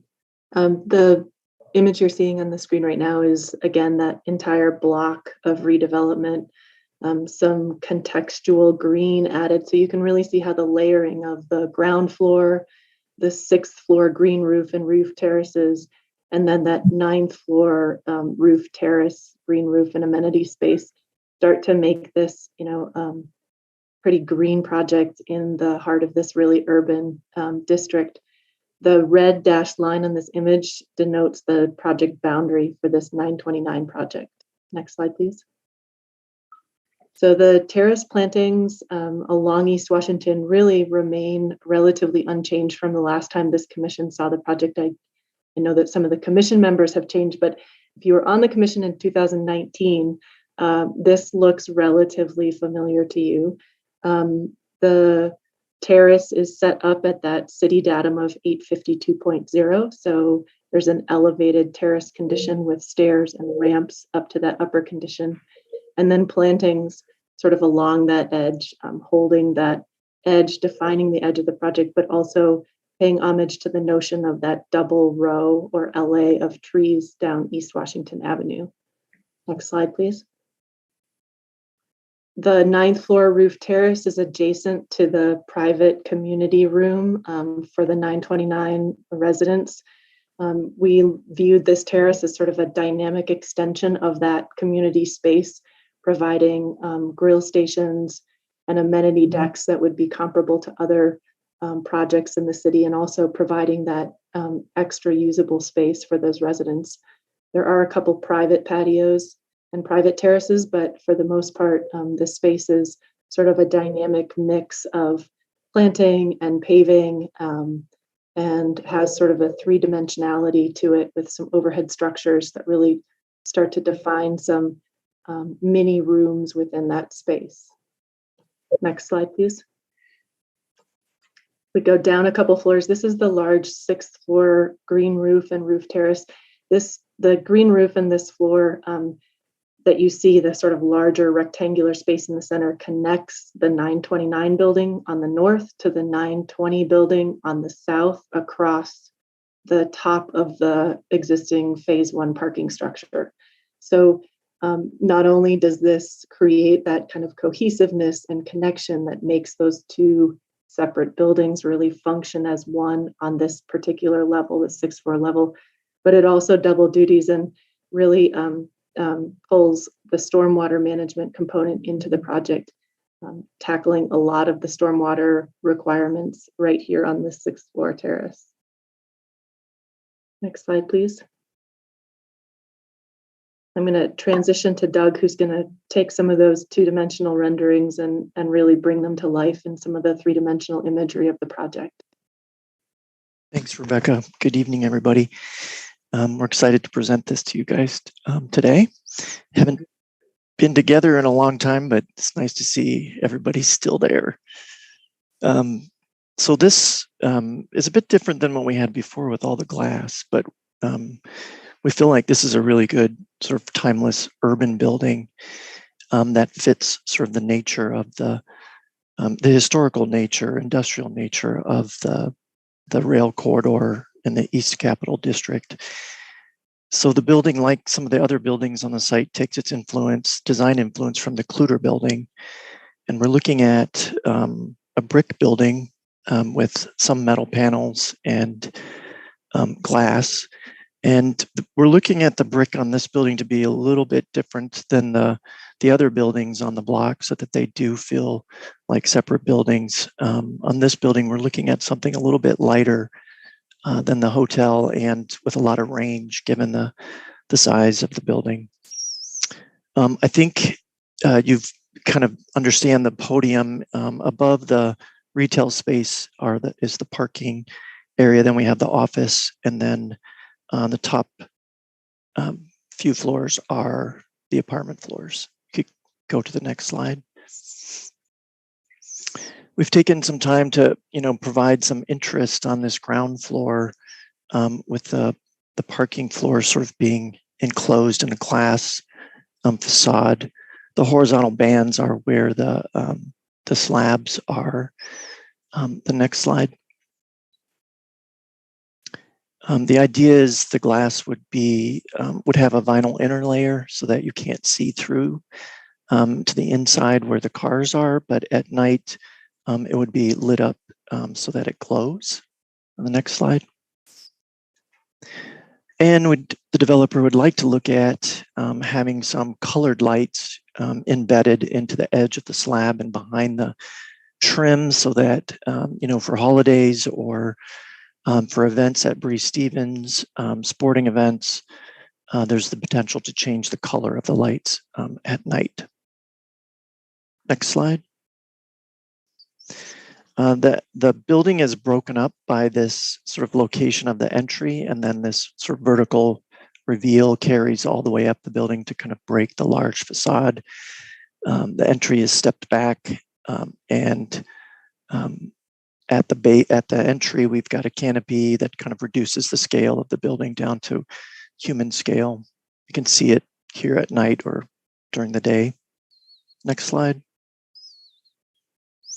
Another view kind of the ground floor and the retail area. We want to look very closely at how the building is lit up. We know that we probably cannot do some of the up lighting on the building that we're showing, which we would love to do.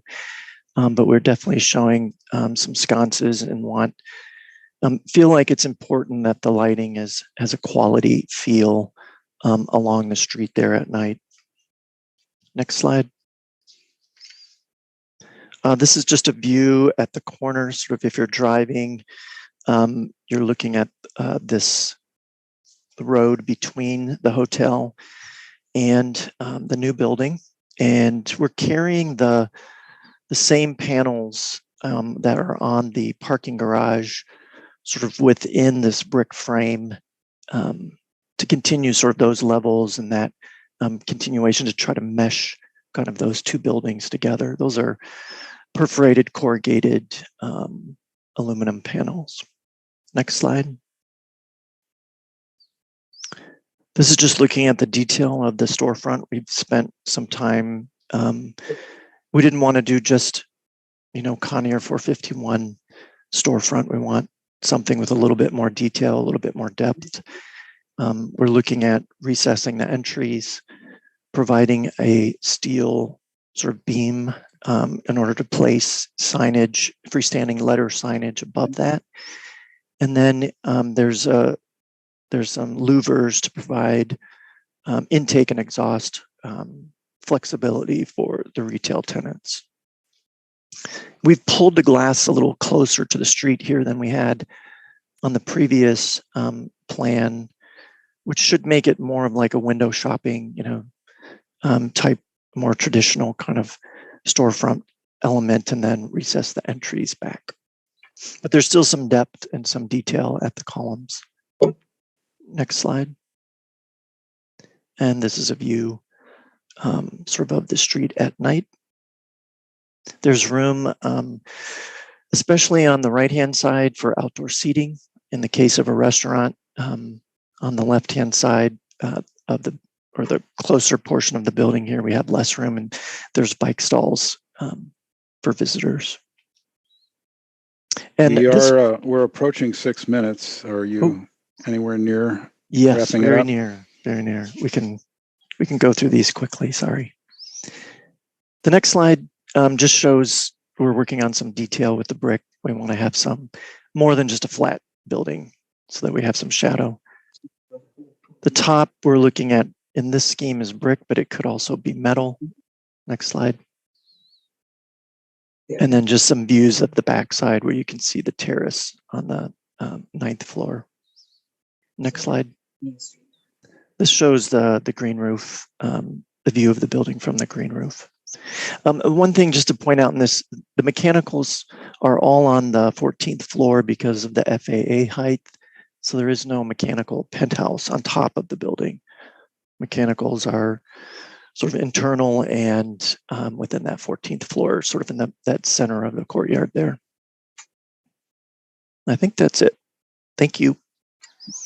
Thank you.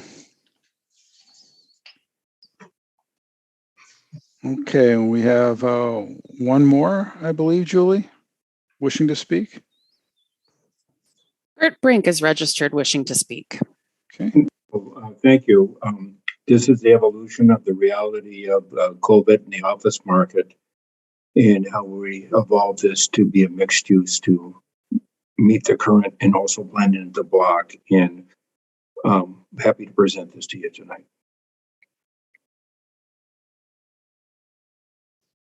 That's it? It took his other 2 minutes.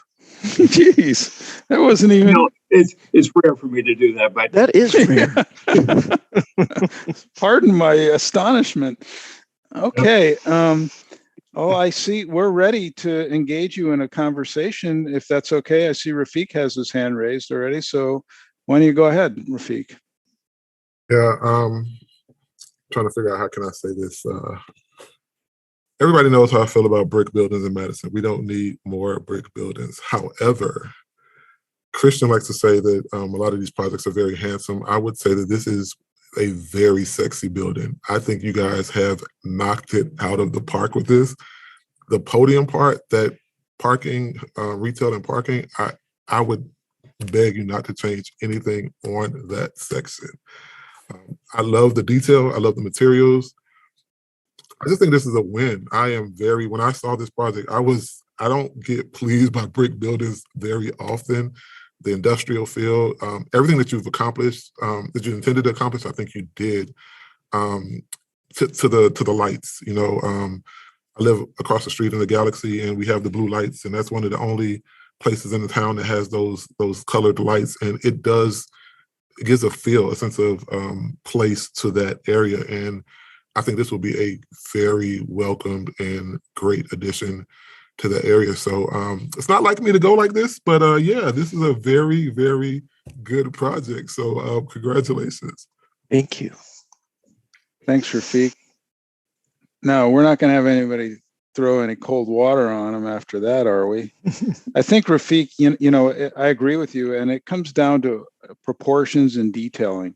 And you can really see, even though it's an informational presentation, that there's already a lot of thought about how these materials are detailed, and the depth of things, even like just storefront, which could be really, really flat. Yeah, I agree.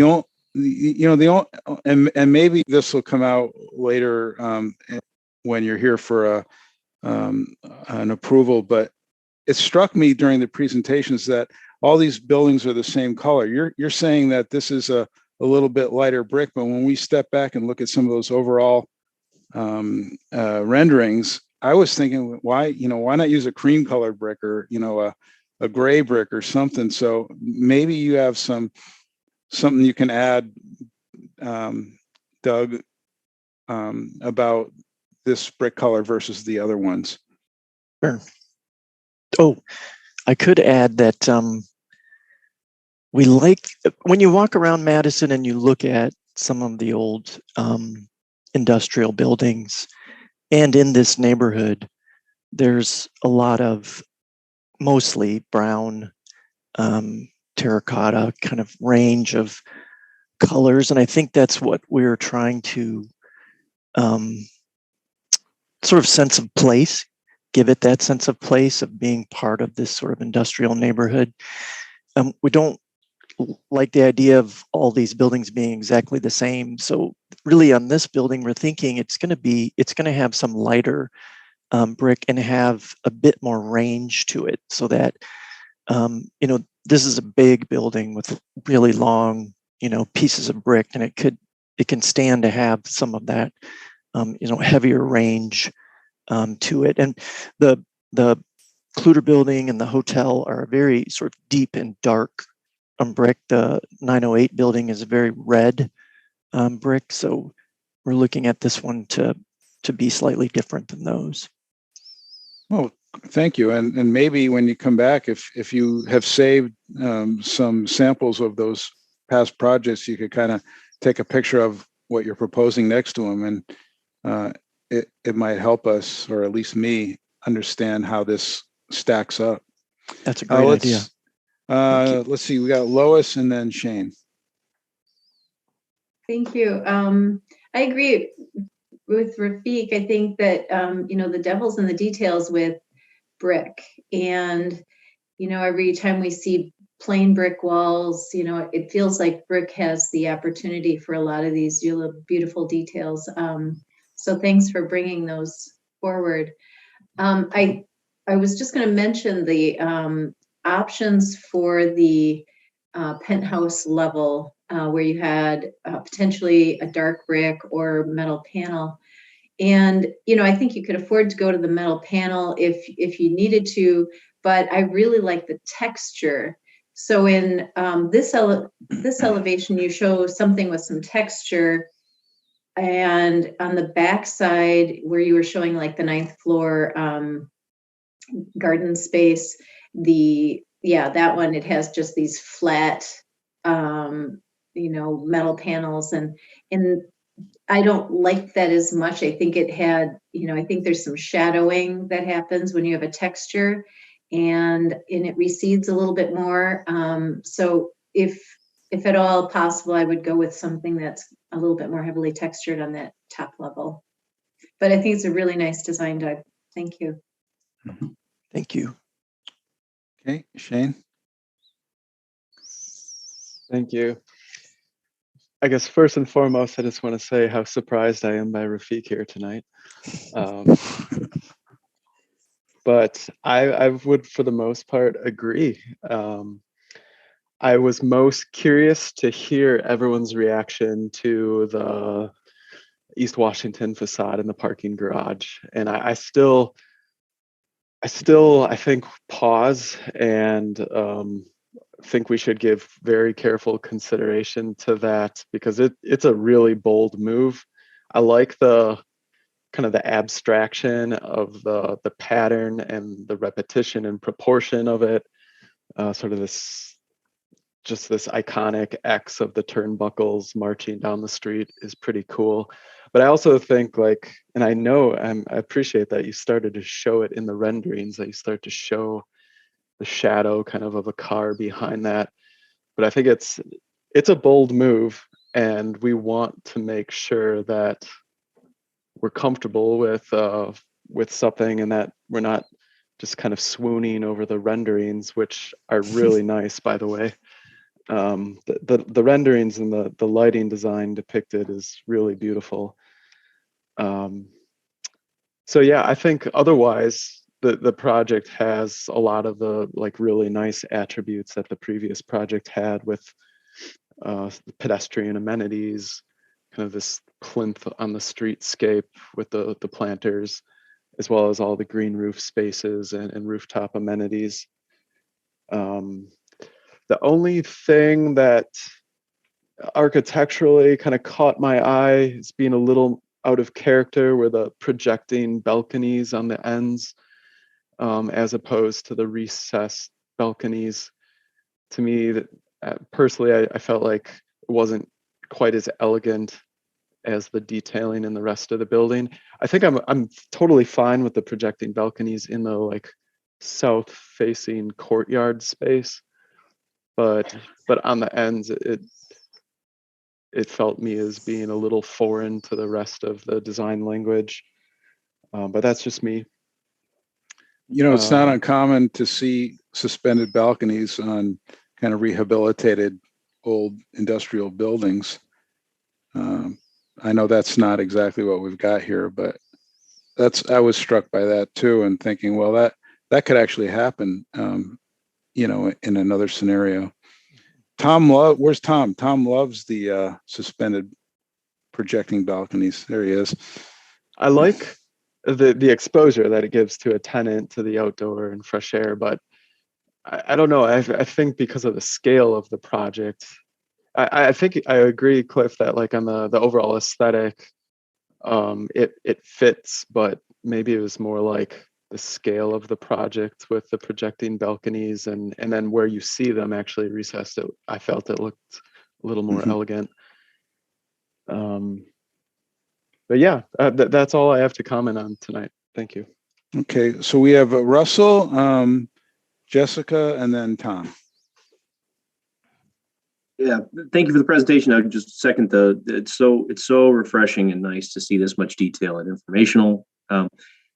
I think I'm most interested in the fact that this is looking to have bonus stories and would like the design and development team, if it's kind of black and white as far as the ordinances go, could you speak to the elements of the UDD District 8 that you're proposing to, you know, be a real significant part of the project? As it relates to the bonus stories, right? Correct. Yep. Let's see. There was. I can start with it. Go ahead. From the building we had before, we're the same height as we were before. The reason we got the extra stories is because the floor to ceiling on residential is much shorter than the office. And so what we were doing here, keeping in the height part, by working to maybe saying these are bonus, is to increase the density on the site. And then we've got the green roofs, we've got the step backs, and we've got a pretty elaborate green roof in here, storage with called the new purple roof. So that's what we're doing, and just working within the height limitations. And the reason that the stories changed was because we're not office going to the 12 stories. Right. And then we tried to add that by going to the, what we call the C shape, the U shape, is adding an extra separate green space up there for more of amenities and breaking this down also. That's the reason why. Right. And so we're 9'6" taller than what's allowed before the bonus stories, because the floor to floor heights for the apartments are much smaller. But some of the UDD 8 mentions having these elements that we have, structured parking with multiple users and space for public use. We have that. Mid-block and through-block public pedestrian connections for bike and or vehicle connections. We have that. Minimum of 50% vegetative roof cover. We have that. And then just given the overall project, there's 2 historic structures on the site, the Kluter Building and the Wisconsin Telephone Garage and Warehouse, which will eventually be renovated, but the Kluter Building was sort of a historical restoration. No, it's not specifically part of this project, but part of the overall development. Thank you. It's great to hear the design team and the development team's perspective on how they're achieving those goals and seeing how it aligns with kind of the bigger picture design. So thank you for that. I had a note to ask about purple roofs, mostly out of curiosity. I actually don't know what, could you tell us about the purple roof? Yes. Sure. You're on there, right?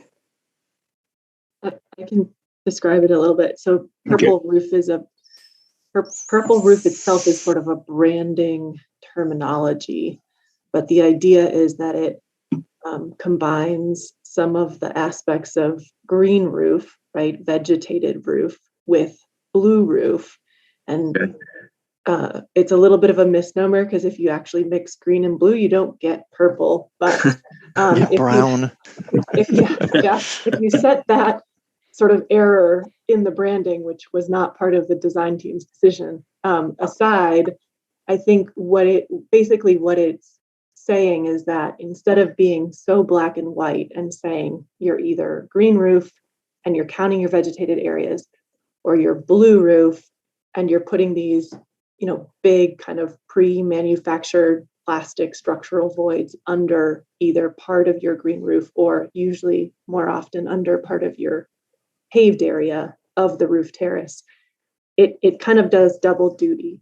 So you have a water retention layer that might actually be thicker than usual, than typical, and that could go under the vegetated portions, but it can also extend under something like an artificial turf panel or pavers on pedestal.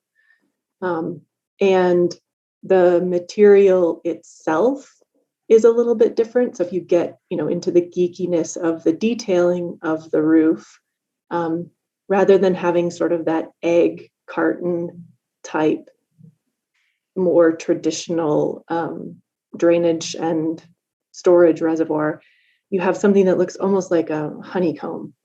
And that has a different outflow output, if you will, than the traditional reservoir. So it actually holds a little bit more water in place, which is great if you use it under planted areas, because those plants can actually start to access that water. But it also works under paved areas.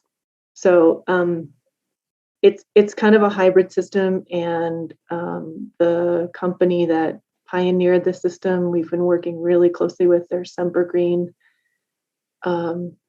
They've just submitted preliminary calculations to the city of Madison, which will be, I think, maybe the pioneering project, maybe not in the city, but basically sort of showing them all the back testing and the back research on the purple roof system, which if I don't believe I'm misspeaking on this, and our civil engineer is not on the call tonight, but I believe that it actually beats the sort of traditional stormwater modeling with the modeling system that they have for the purple roof.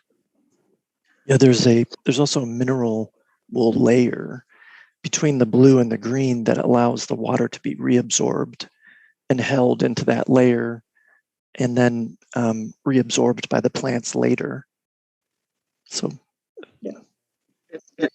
Thank you for the detail. I commend the team for exploring these things, especially trying to be innovative about these major issues in our city and on the isthmus, stormwater control. And is the purple roof intended to be in a location that could be experienced by the public? I'm looking at the 9th floor roof deck, residential. It says green roof on the plans. I'm just trying to have the visual in my head where you're thinking about the stormwater retention aspects. Sure. It might help to move back to one of the plan views. We can go to the 6th floor or the 9th floor.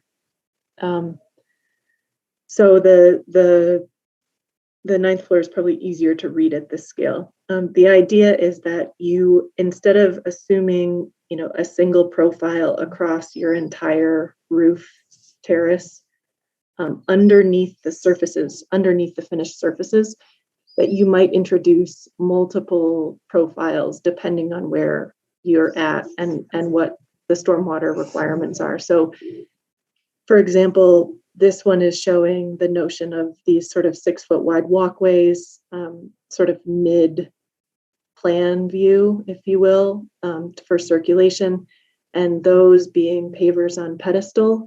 You could have the honeycomb drainage layer under those, and the pedestals can actually sit right on top of that because it has a structural component to it, just like those more traditional egg carton type drainage layers do.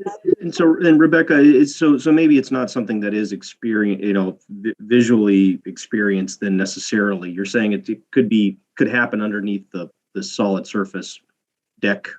That's exactly right. Areas.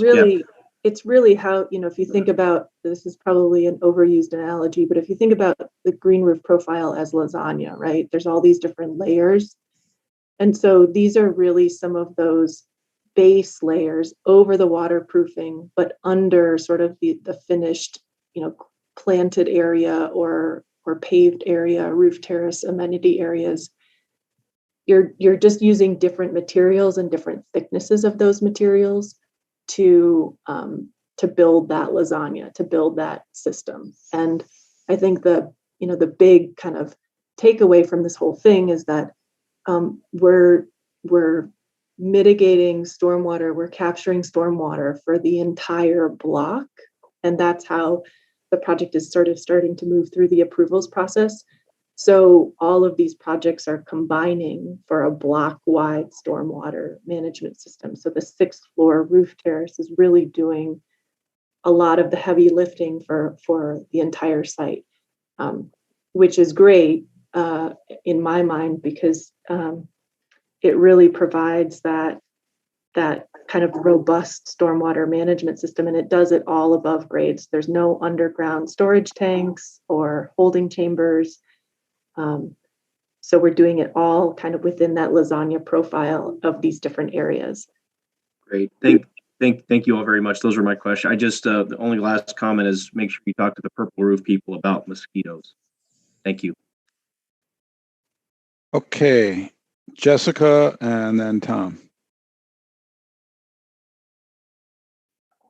Yeah, thank you for that explanation about purple roofs. That's a new terminology for me. So I'm glad to learn that one. I also appreciated in your introductory verbiage that what you said about your MEP systems and the efficiency and sustainability on those. I'm also a little bit in shock that I feel like I missed a meeting somewhere because I thought the previous proposal with a striking glass facade and an angle on it, a really subtle angle on it, did justice to East Wash and was pretty exciting. So I'm completely gobsmacked. I know we've already said this, that Rafiq just glided past that style of architecture, and did I miss a meeting? Literally, that like this is strikingly different than what we saw before. No, it's COVID, I guess. We had over 250,000 square feet of office to lease out. And in order to get the development started, we need to lease out, 50 to 75% of that. And that's just not happening right now. So the office has to be reduced down. So hopefully we get a floor rented, then the project can move forward. Got it. Okay. And that expression really wouldn't be appropriate for a residential use. Right. Right.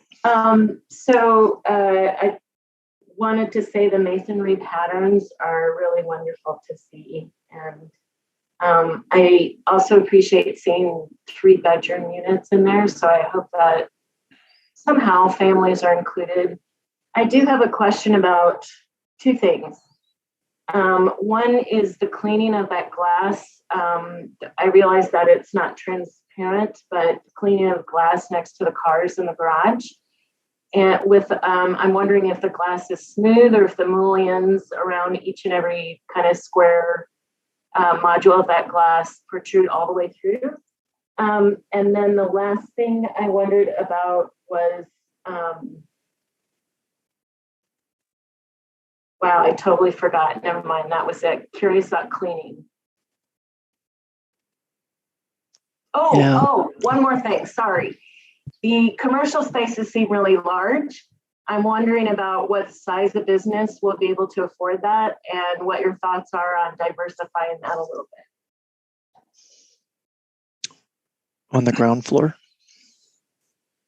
Yes. Yeah, those or could if there's definitely opportunity for diversifying. Just curious about, inclusivity and accessibility for all populations. Well, and the glass cleaning. So Yeah. she wants to know who you're going to rent it to and how they're going to clean the glass. Okay. The lower level, as you face it to the right, more purple, is about 5,000 square feet. And that'll probably be more of a banking institution there. The other is 7,500 square feet and could be 2 different spaces. And it's wide open to what may go in there. And so that's what that is. Now we meet all the ADA and everything else, but it's open to different uses going in there and with the right assistance and affordability. The cleaning of the glass is a good question. The trim on the exterior definitely, they would have to clean within each of those squares. We might not necessarily have that many squares on the interior of the glass for the parking garage. So the squares are not, that small, just given the scale of the building. Well, they manage it at the hotel somehow. So I'm sure they'll manage it here as well. Also in the WIDA building, every one of those buildings is has the full grid on it. And we've been able to maintain cleaning that, and it's critical, but it is a good question. But WIDA has the full, and also the hotel has the full grids inside and out.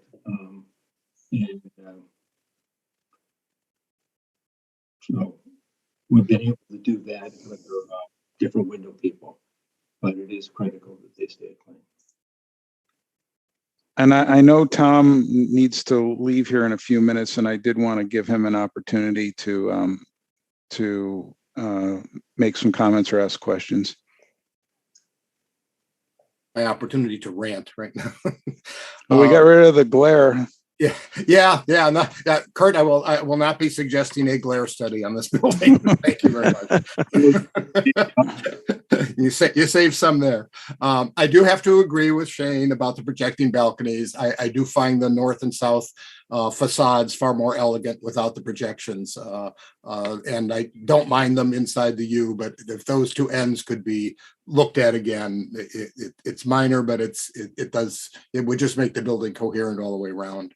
On the parking lighting, where on East Wash, where it's see-through, I would just suggest, I love the idea of the colors at night. I'm assuming that would be highly flexible lighting in terms of lighting level, like on rheostat or dimmer of some sort, in case if you don't want to see the cars, you can get a low globe without there'll just be flexibility built into the lighting levels. Is that a fair assumption?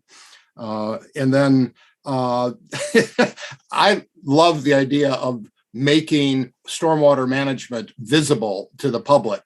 I think all of you, if you've toured the new UW Nicholas Rec Center on Dayton, they've done a lot of things with stormwater to make it to make it clearly visible. And I was thinking, Doug, back to the Central Library where you did, where it's inside, but where you did visible glass floor tiles so you could look down into the plenum spaces of that particular. I was wondering if on the outside you could do glass pavers so you could see the new hexagonal purple roof components. Just a thought, but I do like people being made aware through architecture of what the building is doing regarding stormwater. So just a thought, because you guys have done it before, so you could probably figure out a way to do it there. Those are my thoughts, and I do have to excuse myself tonight because I have a 7 o'clock. So thank you. Thank you. Okay. All right. This is informational, and we've given a lot of feedback. Would anybody else like to provide any comment or feedback? I think going back to what Rafiq said, it just shows with good proportion and detailing and a restrained use of materials. You really don't need to resort to funky corner elements and, wild contrasting colors to have a design be successful. So I'm really happy that for the most part, the commission is pretty unified, and that should really assist the design team moving forward. Shane. Thanks. I'm still very cautiously optimistic about this view right here and the kind of translucent character of the glass and the parking behind it. So I think, especially just because of the scale of it and prominence of it, I think it would make me feel more comfortable if I saw, rather than a rendering, maybe an example of that sort of treatment in real life, or if there was an example in Madison that we could see. Just because I think once all the detailing of the reality kind of comes into it with sort of stop bars and barricades inside for vehicles and headlights, and Jessica mentioned the cleaning and that stuff. It's just so prominent. I think I'm still a little hesitant or a little cautious as much as I really like the view in front of me right now. So I think next step, it might help me to maybe see a little bit more like real imagery of that kind of treatment. I think that's a good point, and we feel the same way about it. I think the devil's in the details. If we can make the building look like the rendering here, there will be more stuff behind it, with the cables and that kind of thing that will probably start to show through. But we'll do some research and find some examples. We'll reach out to the glass manufacturers to get the right type of glass and do some mock-ups potentially of lighting and see how it looks. Very good point, because that attention to detail is what we've been working on hard. Because when we have the translucent glass, if we have the light near the window on the interior, then we shouldn't be able to see the cars. We were trying to wash this windows there, so that's the translucentness of it, like it's a normal building. Where if we just had the light from the parking garage behind it, you would have that whole different shadow effect and it wouldn't look like a building. So you're exactly right. This is very critical to us as we've worked on this and with the X's in there and tying that together to where it is a very, very positive thing to do. And that is really critical to us. And you bring up very good points, and we'll try to show what we're trying to do to where you don't see cars behind it and where it is a positive thing where it just has a glow to it. Great. We look forward to that. And that will be scrutinized, as you know, next time you bring the project to us for a presentation. Okay. Let me see. I'm looking to see if there anybody else on the commission has anything else they'd like to add. Any questions or comments? Okay. Well, thanks again for your time, and we look forward to seeing you in the near future. Thanks. Thank you for your time. Thank you. Thank you. Okay, so now we're down to our last project, item number 6, which is 430 through 444 State Street. Kevin Burrow will be presenting the project. We also have Joseph McCormick registered in support and available to answer questions, and Colin Smith. And then after the development team presents, we do have a number of public citizens who wish to speak. Okay, welcome back, Kevin. Thank you. I appreciate your time this evening, as always. What we have before you tonight is potential redevelopment on the 400 block of State Street on the northern side of State Street, as highlighted in the red box here. If you could go to the next slide, please.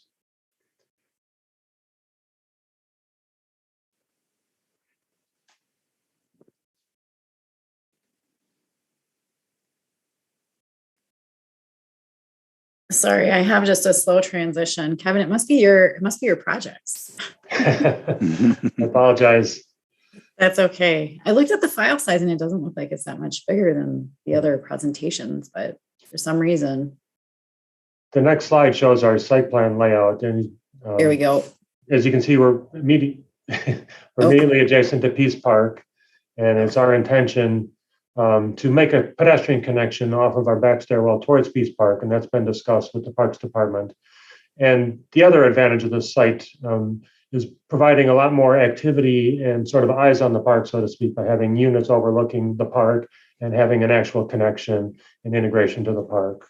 The building transitions between 4 stories up to 5 stories with lofted units, so technically 6 stories on the northern side of the site, but there's a large roof plaza available for all residents at that 5th floor walkout level. Next slide, please. The overall floor plans are shown in this next one. And the basement level is set aside for commercial space, along with our bike parking. The main floor level is intended to be a restaurant space, hopefully, or commercial space, which would then have access to potential lofted space above that on 2nd floor and opportunities for an outdoor seating area, as shown in the red area on the upper right-hand corner with the white space outside. And then we transition into apartments, which is a combination of 1-bedrooms and studio units throughout the rest of this building. We're achieving between 23 and 26 units. It just depends if that 2nd floor gets infilled with 3 more studios to get us up to 26. And then the 3rd and 4th floor are identical, and then the 5th floor does step back as required on State Street, so that we are only 4 stories along State and up to 6 stories in the back. And then we add a studio loft units on that level as well, which then everybody has access to the roof deck. Next slide, please. So here's some proposed renderings of the building. As you can see in this view, the entire 6th floor step back area is not visible as you're across the State Street on the sidewalk on the other side of the street. But you can see the overall design that we proposed here. And our goal for this project is really to bring an elegant building to State Street. We realize we are replacing some older structures, none of which are historic. But we want to be sensitive to the neighborhood that we're putting this building in. So we are looking at doing a high quality masonry building here with this light colored brick, and then the black railing accents, and then creating that 5th floor deck level with some greenery along the roof edge that is intentional. We've got that elegant railing up there, and then that outdoor gathering space for all the residents. And then 1st floor has been set up with a lot of large glass openings to really engage onto State Street. We could have roll-up doors if it's a restaurant space, and then also one facing the park as well to really bring some life and activity at State Street level. Next slide, please. So these are just additional views of the building. You can see in the lower level there, that highlighted the commercial space there with the black awnings over the windows. And then the residential entry is on the right-hand side of the page, the far right-hand side. And then that second entry would lead you into the lower level commercial space as well. So you've got opportunities for the 3 different entries for this building based on the use. Next slide, please. Here's a view looking back down State Street. So we're immediately adjacent to basically a 2.5 to 3-story building on the east side of our development. Then now you get a glimpse as to that 5th floor, how it's stepped back and that lofted space. Next slide, please. Here's a view from across from Peace Park, actually, so you can see the entire building. We're out on the street, Gorman looking back at Peace Park. And we've got an opportunity here at that stairwell element, which is close up to the property line. We could introduce a mural space, hide it in the middle there with that colorful image. There's currently a mural on the side of the building facing Peace Park, but we've replaced that with some windows and more direct connection to Peace Park along State Street. So we want to reintroduce the opportunity for artwork or murals on the backside here as we are facing Peace Park. And then you can see how each of the units have balconies overlooking the park, and we can have some interaction then at that level. Next slide, please.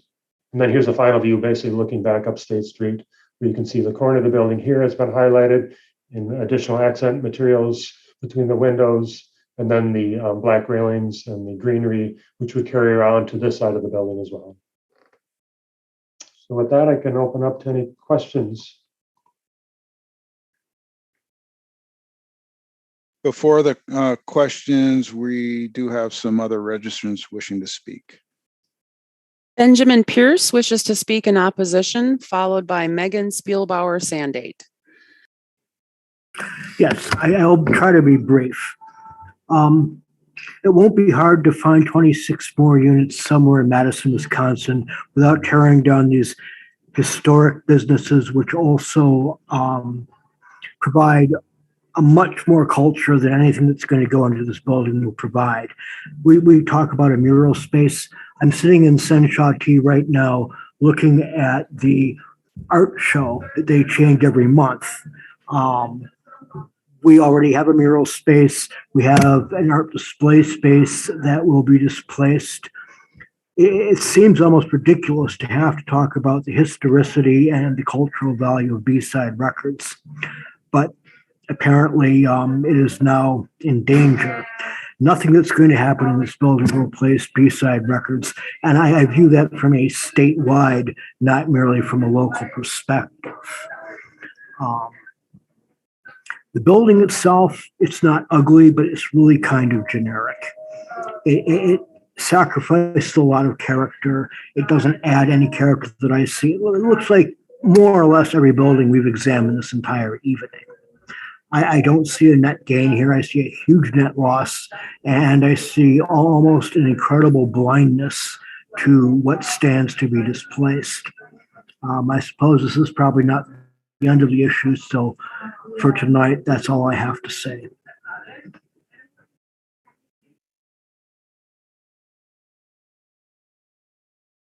Megan Spielbauer Sandate, you're next. Looks like no one by that name is in the attendees panel. Okay, we don't have anyone else wishing to speak, but we do have 2 additional registrants in opposition, Aaron Brulman and Brock Brulman. Just note that for the record. Okay, thanks, Julie. All right, Rafiq.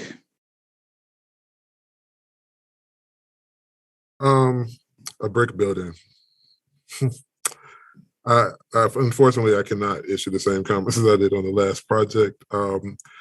I struggle with this one because number one, we have that same situation of two similarly colored masonry materials that are not doing anything for each other. They're not complementing each other. And again, there's one that comes all the way to the ground that I think works okay. So I don't know that the other one is needed. I do think that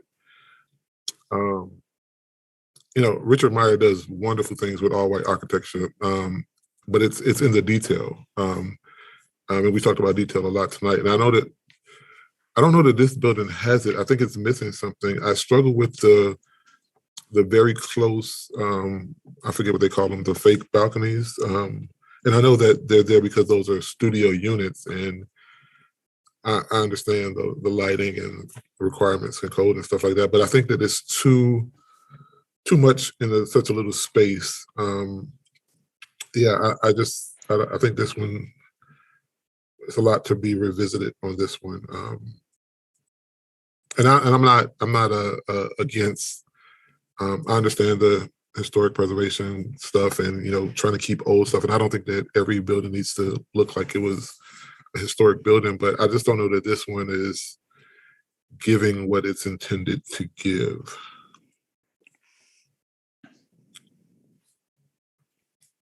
Okay. Anything else? Nope, that's it. Okay, Jessica. I'm still learning about the role of the UDC on projects like this. I think it's hard to let go of the thought of small commercial spaces that might be diverse and might be owned by not large teams of people. So on that first level, I mean, whether to say facades, that's a whole entire conversation. And we have that a lot around State Street when we have projects on State Street. And I assume we'll get to that at some point. But my mind doesn't even get past the one commercial client replacing at least 3 separate ones.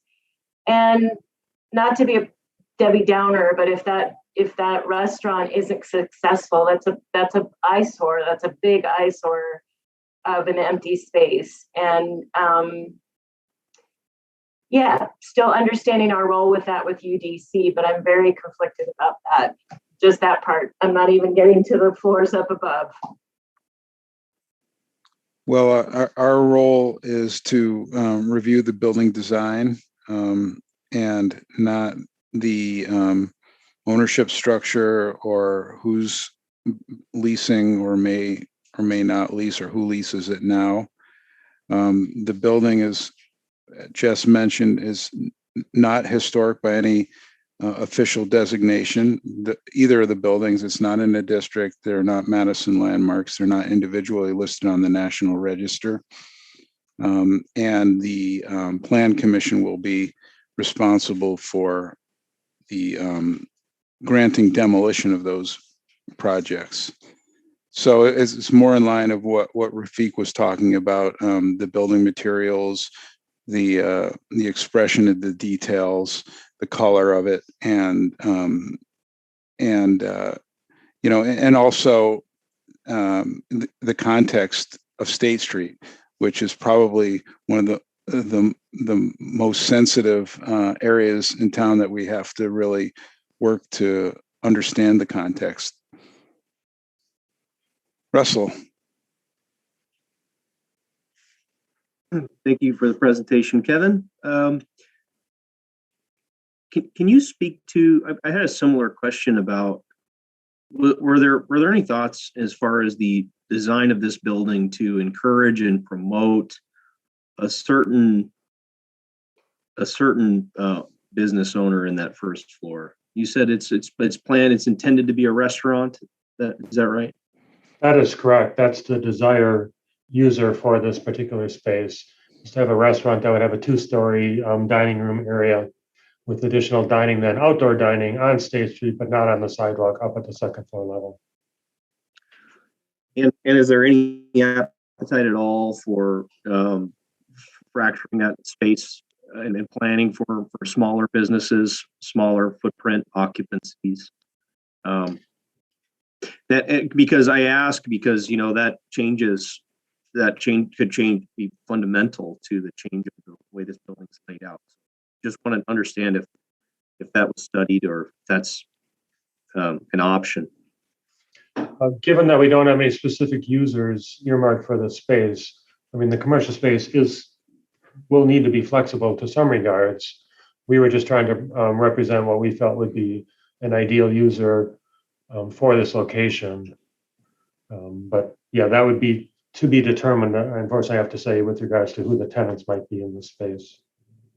Okay, thank you. I think just some comments from me. I'm not particularly fond of the design. I do question the impact and the precedent that this project may set in terms of breaking up the rhythm of State Street, the height of this proposed building in context with the other buildings around it. I think some of those moves and some of those changes would certainly be more palatable for a building that is really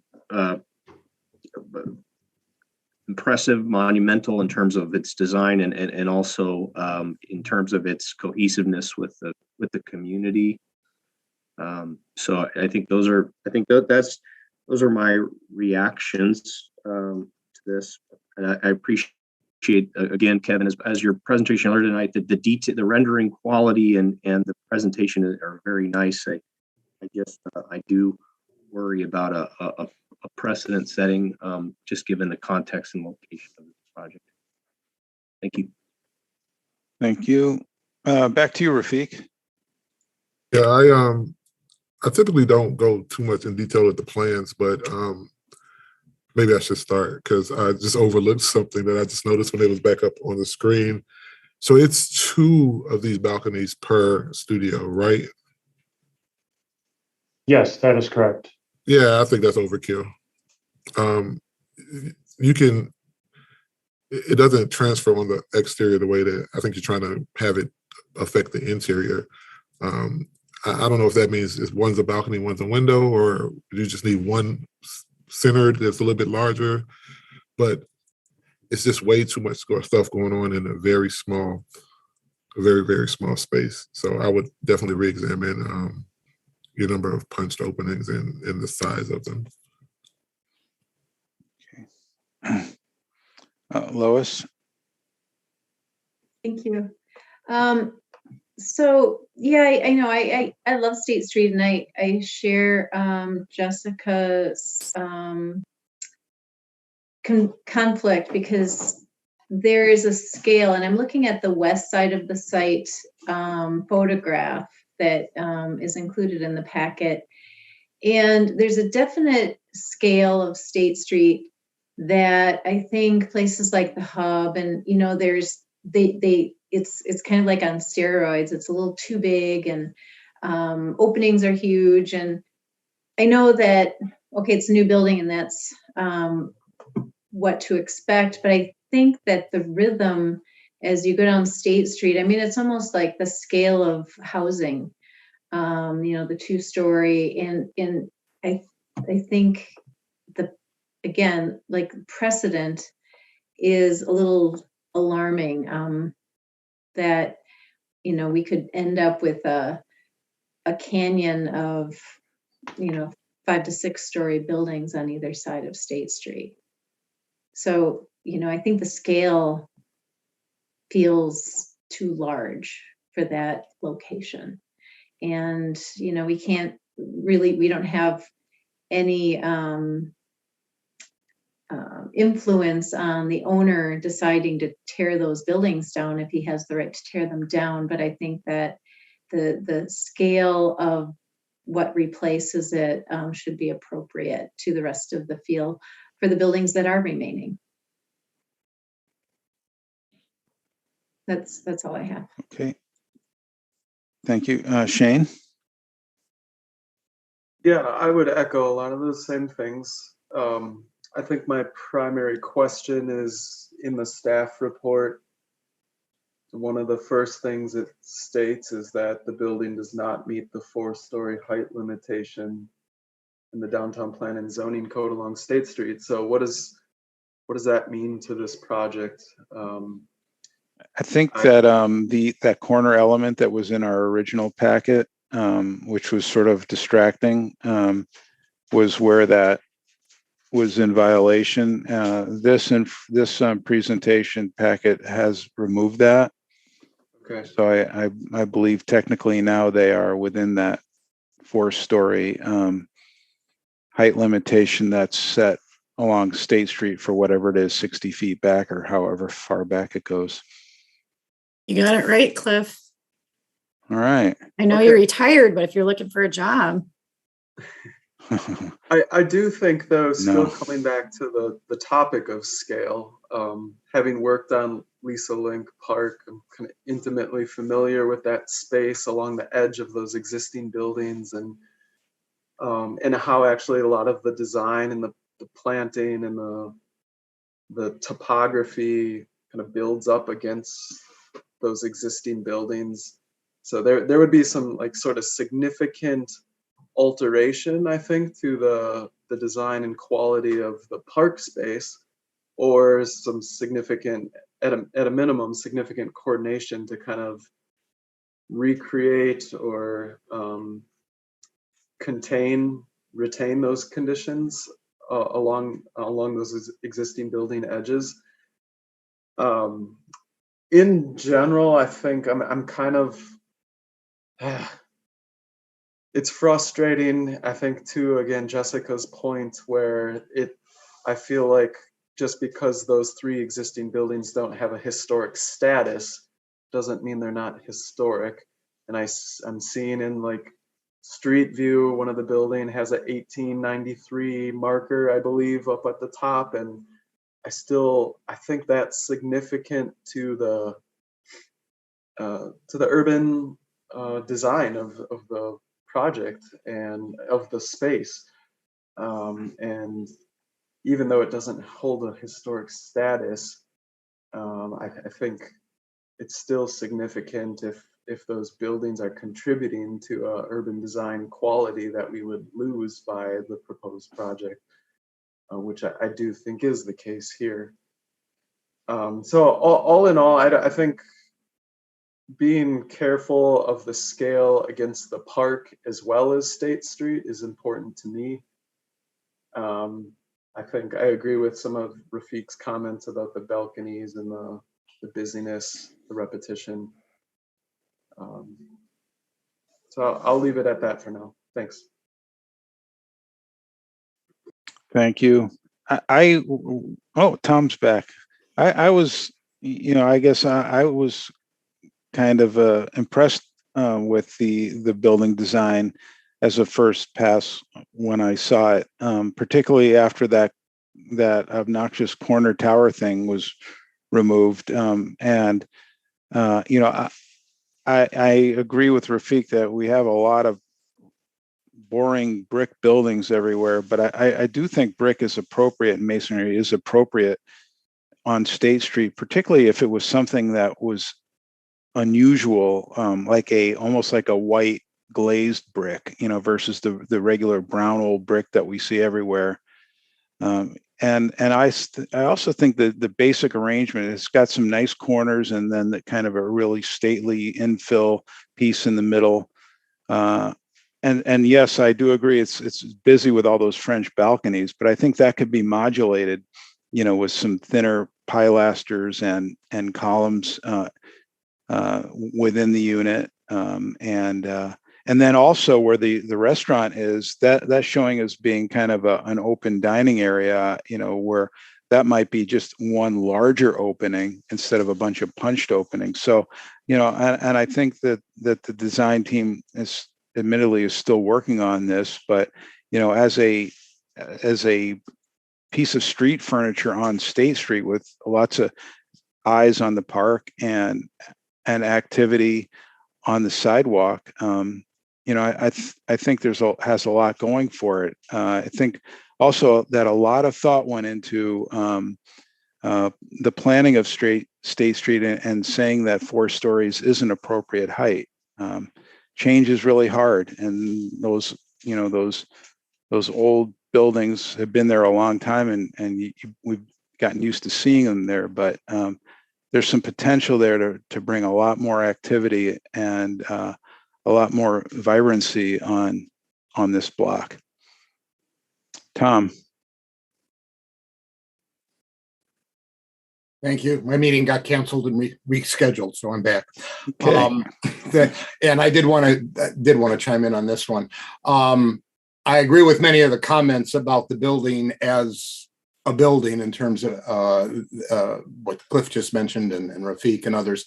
I had thoughts, though, in terms of a successful, very contemporary infill project on State Street. I look back up to the 100 block, where it's really what appears to be a series of smaller scale facades, but it is in fact one interior wise, it's one continuous floor plate that was rentable, but it kept the scale and more the rhythm of the street. I think what I'm struggling with is the long horizontal. There aren't too many buildings that are this wide on State Street. There are very few, as a matter of fact. What we have is a rhythm of much older, narrower facades.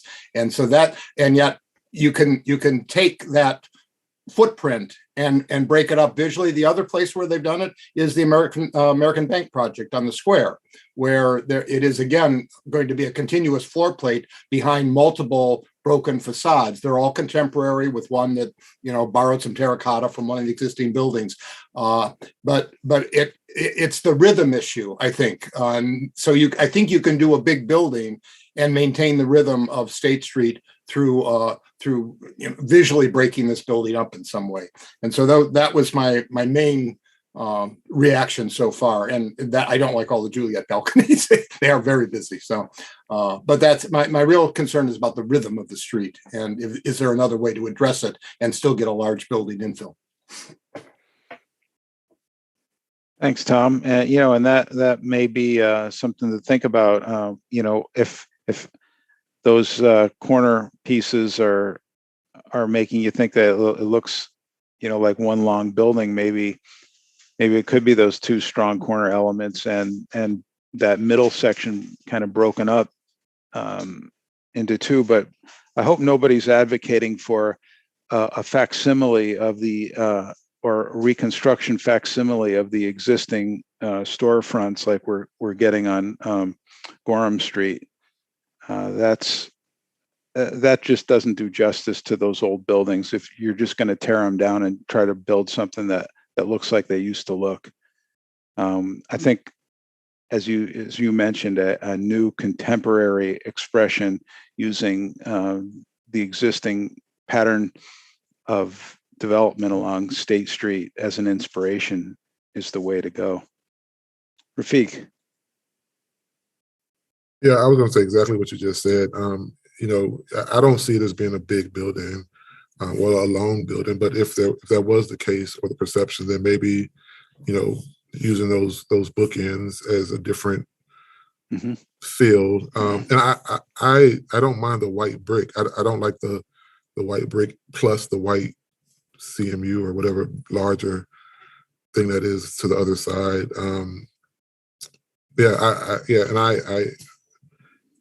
I think historic structures have their place, but I don't think that everything old needs to be saved. So I can see replacing things with modern interpretations of, or something that is appropriate. As far as the uses and tenants and all of that stuff, we don't have that authority, so I can't really speak to that. I have personal feelings on that, but that's neither here nor there. I do like the treatment of the railing at the top. So I think there's potential here. It's just too much going on. I just think a couple more passes and we might get somewhere. Okay, thank you. Okay, as you might have expected coming into this, it's going to be a lot of different opinions on this project and this design. And we really appreciate you coming to us for this informational presentation. It's a really difficult problem to solve on, the most important street in town. So I hope you can take some of our comments and help along the way as you go through the other meet with the other stakeholders and so forth, and come back to us with a real project. Okay, so that concludes item number 6 of our informational presentations. And I wanted to remind everybody that today's election day. We have elections of officers. Now, let's see, I guess we can do the secretary's report while you're thinking about your campaign speech and your acceptance speeches. We are going to be selecting a chair and vice chair. So we don't have a treasurer, we don't have secretary of defense or anything like that. It's just 2 lucky individuals will leave with the prize of chair and vice chair. So while you're thinking about that, if you want Jess to just go through the secretary's report.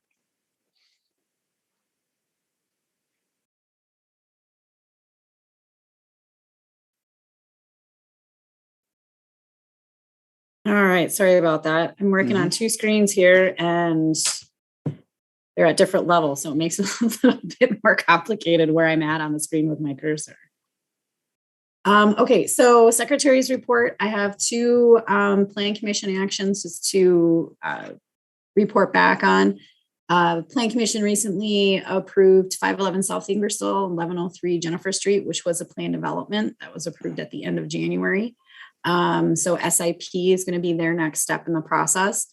And then the plan commission also referred 6831 Odana Road, which was a planned multi-use site that included a standalone drive-through restaurant that was referred until after UDC has completed their review process, which we will be seeing that in the coming weeks here. I believe March 9th, they're on our agenda.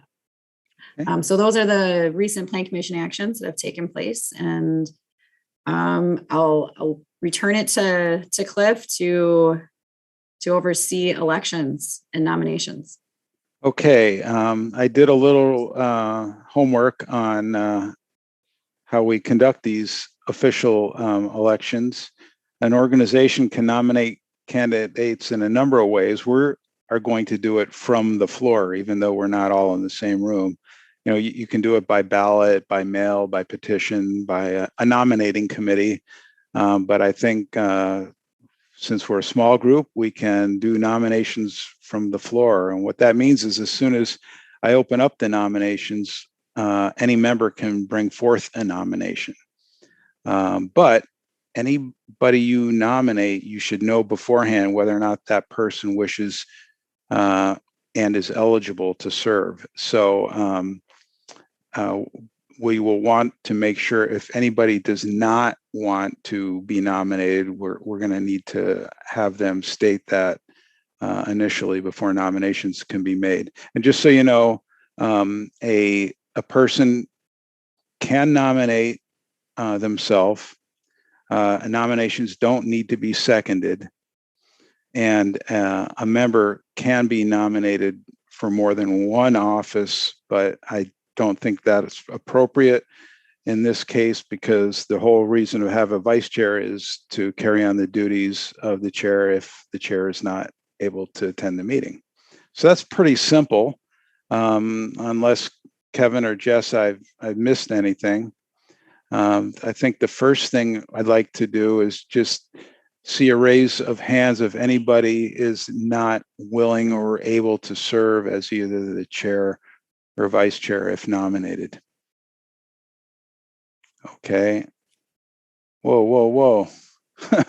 All right. So Lois, Rafiq, Jessica, and Christian, you all, if nod your head, you are not able or willing to be an officer. Okay. And Alder Boris is excused tonight, but as an alder, he can't be an officer on our commission anyway. Okay.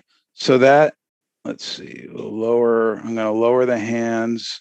And before we open it up for nominations, just see if there's any questions before we do this. Okay, no questions. All right, so I will, oh, there is a question. Russell. Yeah, question. Can we have some kind of an avenue to I'm never mind. I take it back. Cancel the question. Okay. All right. I will lower your hand. I don't see any other questions. All right. I will say that if nominated, I would accept being either the chair or vice chair. I'm not going to at this point nominate myself, but I will state that. Okay, so let's start with it. I think what we'll do is we'll have nominations. You can't nominate more than one person for any of these offices until other people have had a chance. So you can't kind of stack it all up. So if there's any nominations for chair or vice chair, please signify by raising your hand. Rafiq. Yeah, I nominate Shane for vice chair. Okay.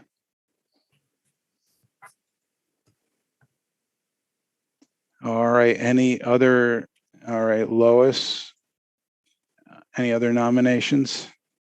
I was going to nominate Tom for vice chair. Okay. Let me write this down.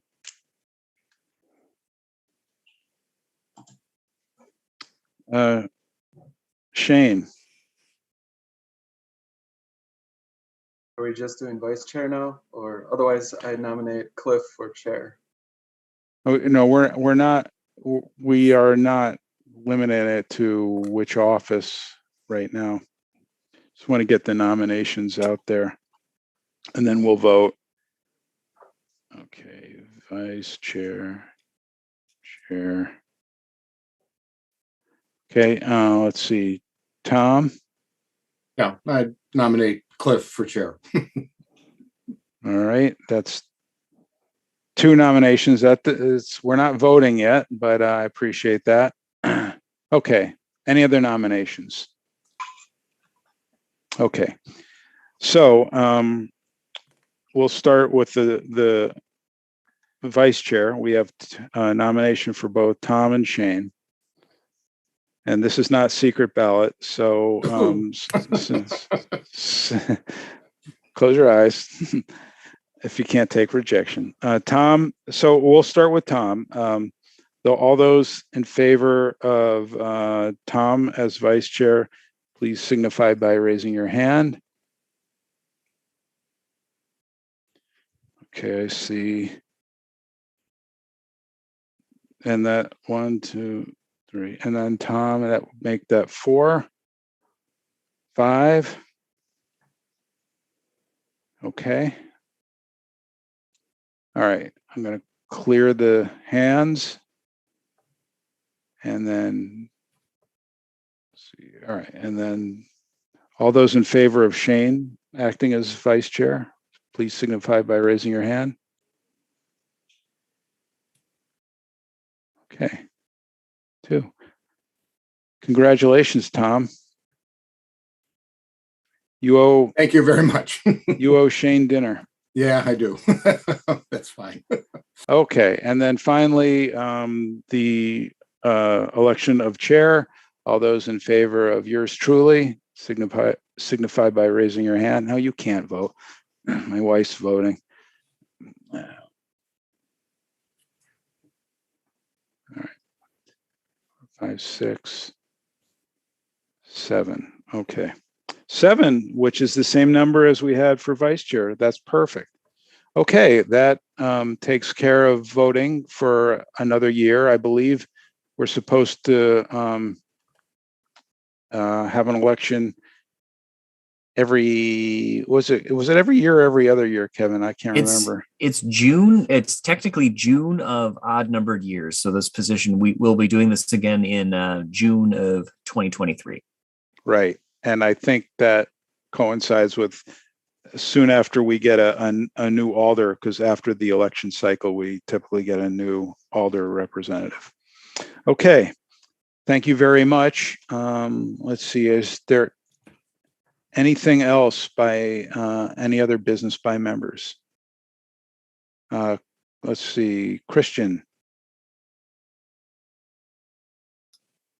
I just wondered, does anybody happen to know if Dick Wagner's memorial service has been rescheduled? No. Christian, I'm on the mailing list to be informed, and I haven't gotten anything yet. So I'll bring it back to this committee if I hear something. Thank you. I just wanted to make sure it didn't slip by me. Yeah, I'm glad you mentioned that, and certainly when we hear about it, we should bring that up during business of members. I'm sure it'll be announced, in advance of a 2-week notice. Okay. Any other business by members? All right, then. No further ado, by unanimous consent at 7:37, we're adjourned. Oh, wait, one last thing before I just noticed, I just remember this when Stefan popped up. Can we confirm whether or not we're a type 1 or type 2 meeting going forward? Kevin? Yeah, I can, as far as where it stands right now, we have one more, we are a type 2 meeting through February. I'm sorry, a type 1 meeting through the end of February. So our meeting in 2 weeks will be held the way they've been held. And then starting in March, we will be a type 2 meeting, which will mean we won't have Stefan's facilitation, but it'll be facilitated by planning staff. So Jess, Julie, and myself will be your primary staff as a type 2 meeting starting in March. Okay, thank you. I wanted to make sure we understood that because we didn't want you to leave, Stefan, without our gratitude. So if hopefully in 2 weeks you will be in attendance and we can all, talk about the good times and bad times that we've had together. I will be here and I'm happy to reminisce with you all. Thanks a lot. All right, now we're officially adjourned. Good night. Thank you. Good, everybody. Good night.